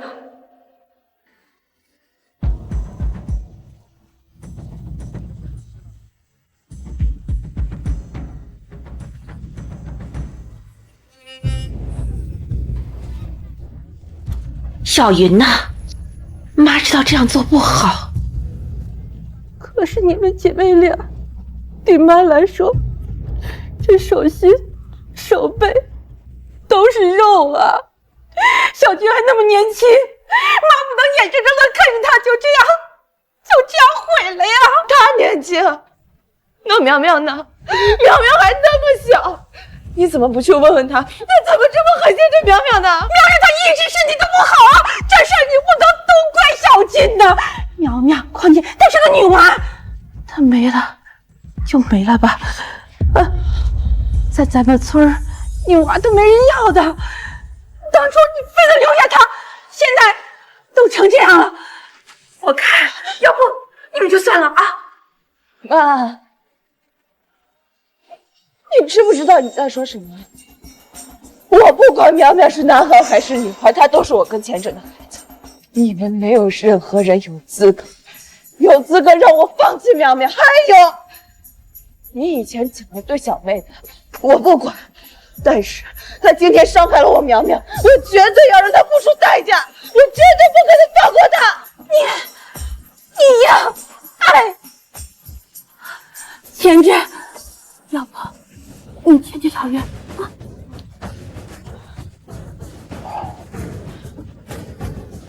你为什么觉得我会劝他？小云她什么事都听你的。再说了，当初你不也嫌弃苗苗是个女娃吗？啊？是吗？啊，是啊。要我说呀，你和小云还年轻，到时候再生个娃，这事儿不就过去了？不能，坚持。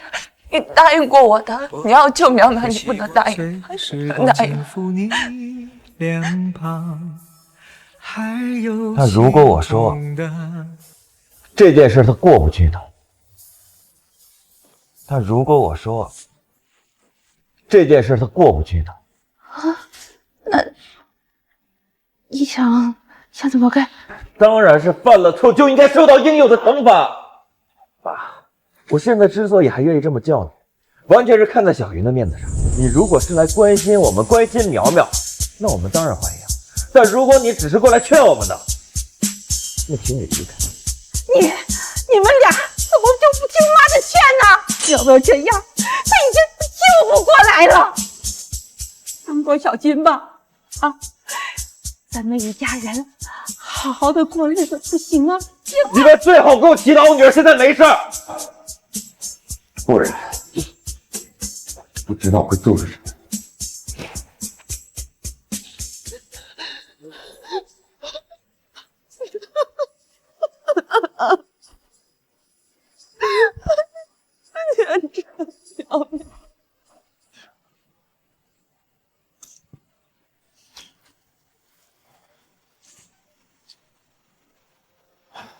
好好休息一下。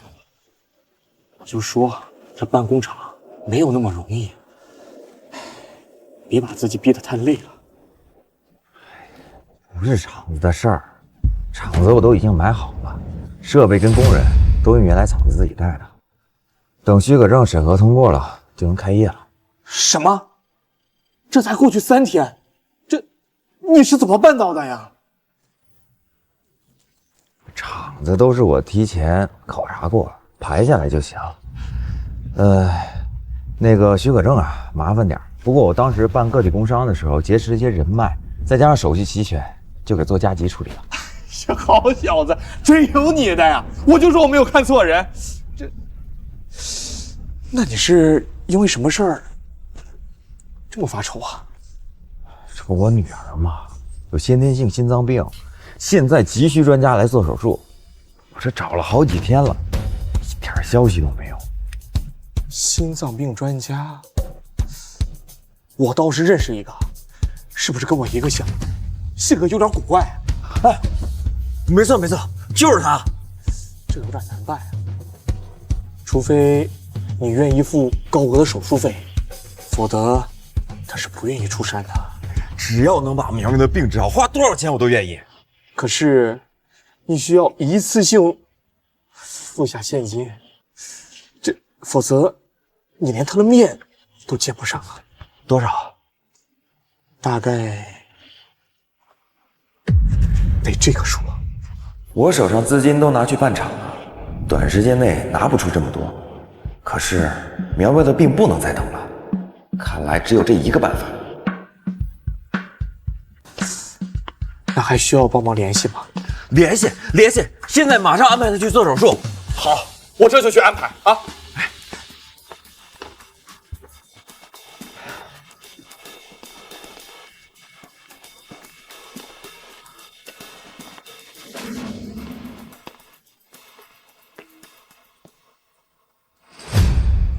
医生说，苗苗的手术很成功，留院观察几天就能回家了，也别担心了。千枝，我知道咱们账上已经没钱了，你就老实跟我说吧，你是怎么凑到这些钱做手术的？该不会是把钢盘的厂子卖了吧？还真是什么事都瞒不过你啊！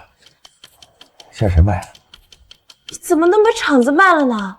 你不是说这个是我们打开北方市场的唯一途径吗？老婆，你这么关心我的事业啊？这都什么时候你开这种玩笑啊？你知不知道，要是没有新的厂家接下我们这个订单，那我们的缺口只会越来越大，而且你之前所做的一切努力全都会付诸东流。好了，老婆，别着急，我卖的不是厂子，是那个瓷碗。瓷碗？就是那个卖猫的那个瓷碗。瓷碗？就是那个卖猫的那个瓷碗。是啊，我把那个瓷碗低价卖给秦爷了。上次赌石呢，秦爷用我给他那块石头赚了不少钱。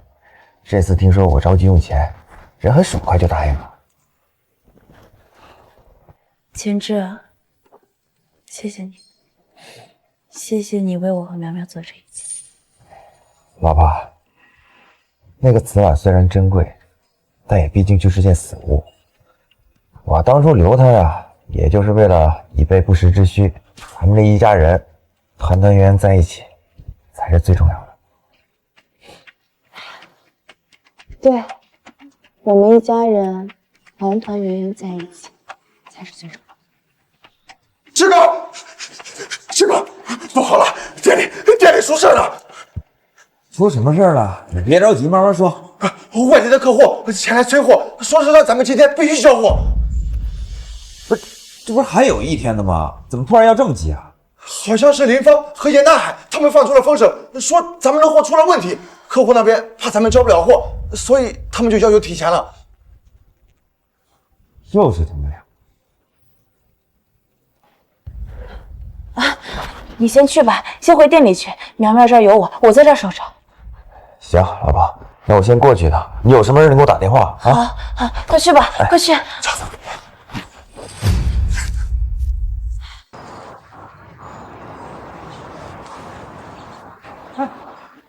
赵老板，你总算来了呀！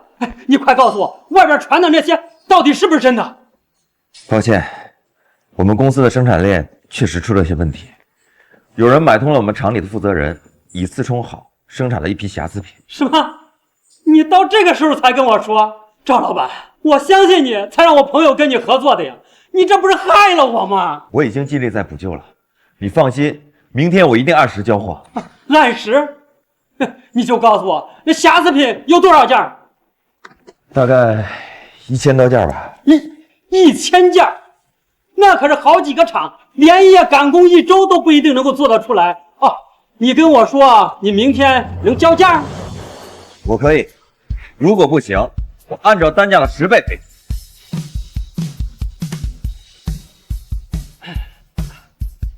行，赵老板，我相信你的人品，我明天来取货。行。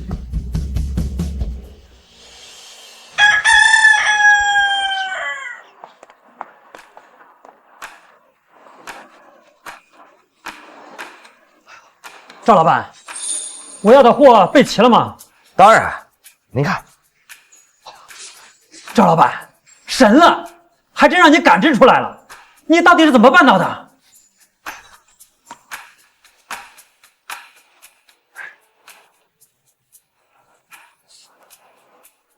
老婆，给你看样好东西。二强，来，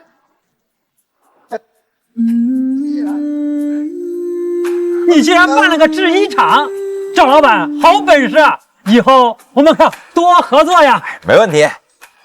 好，那我就先走了。哎，我送你。哎，好。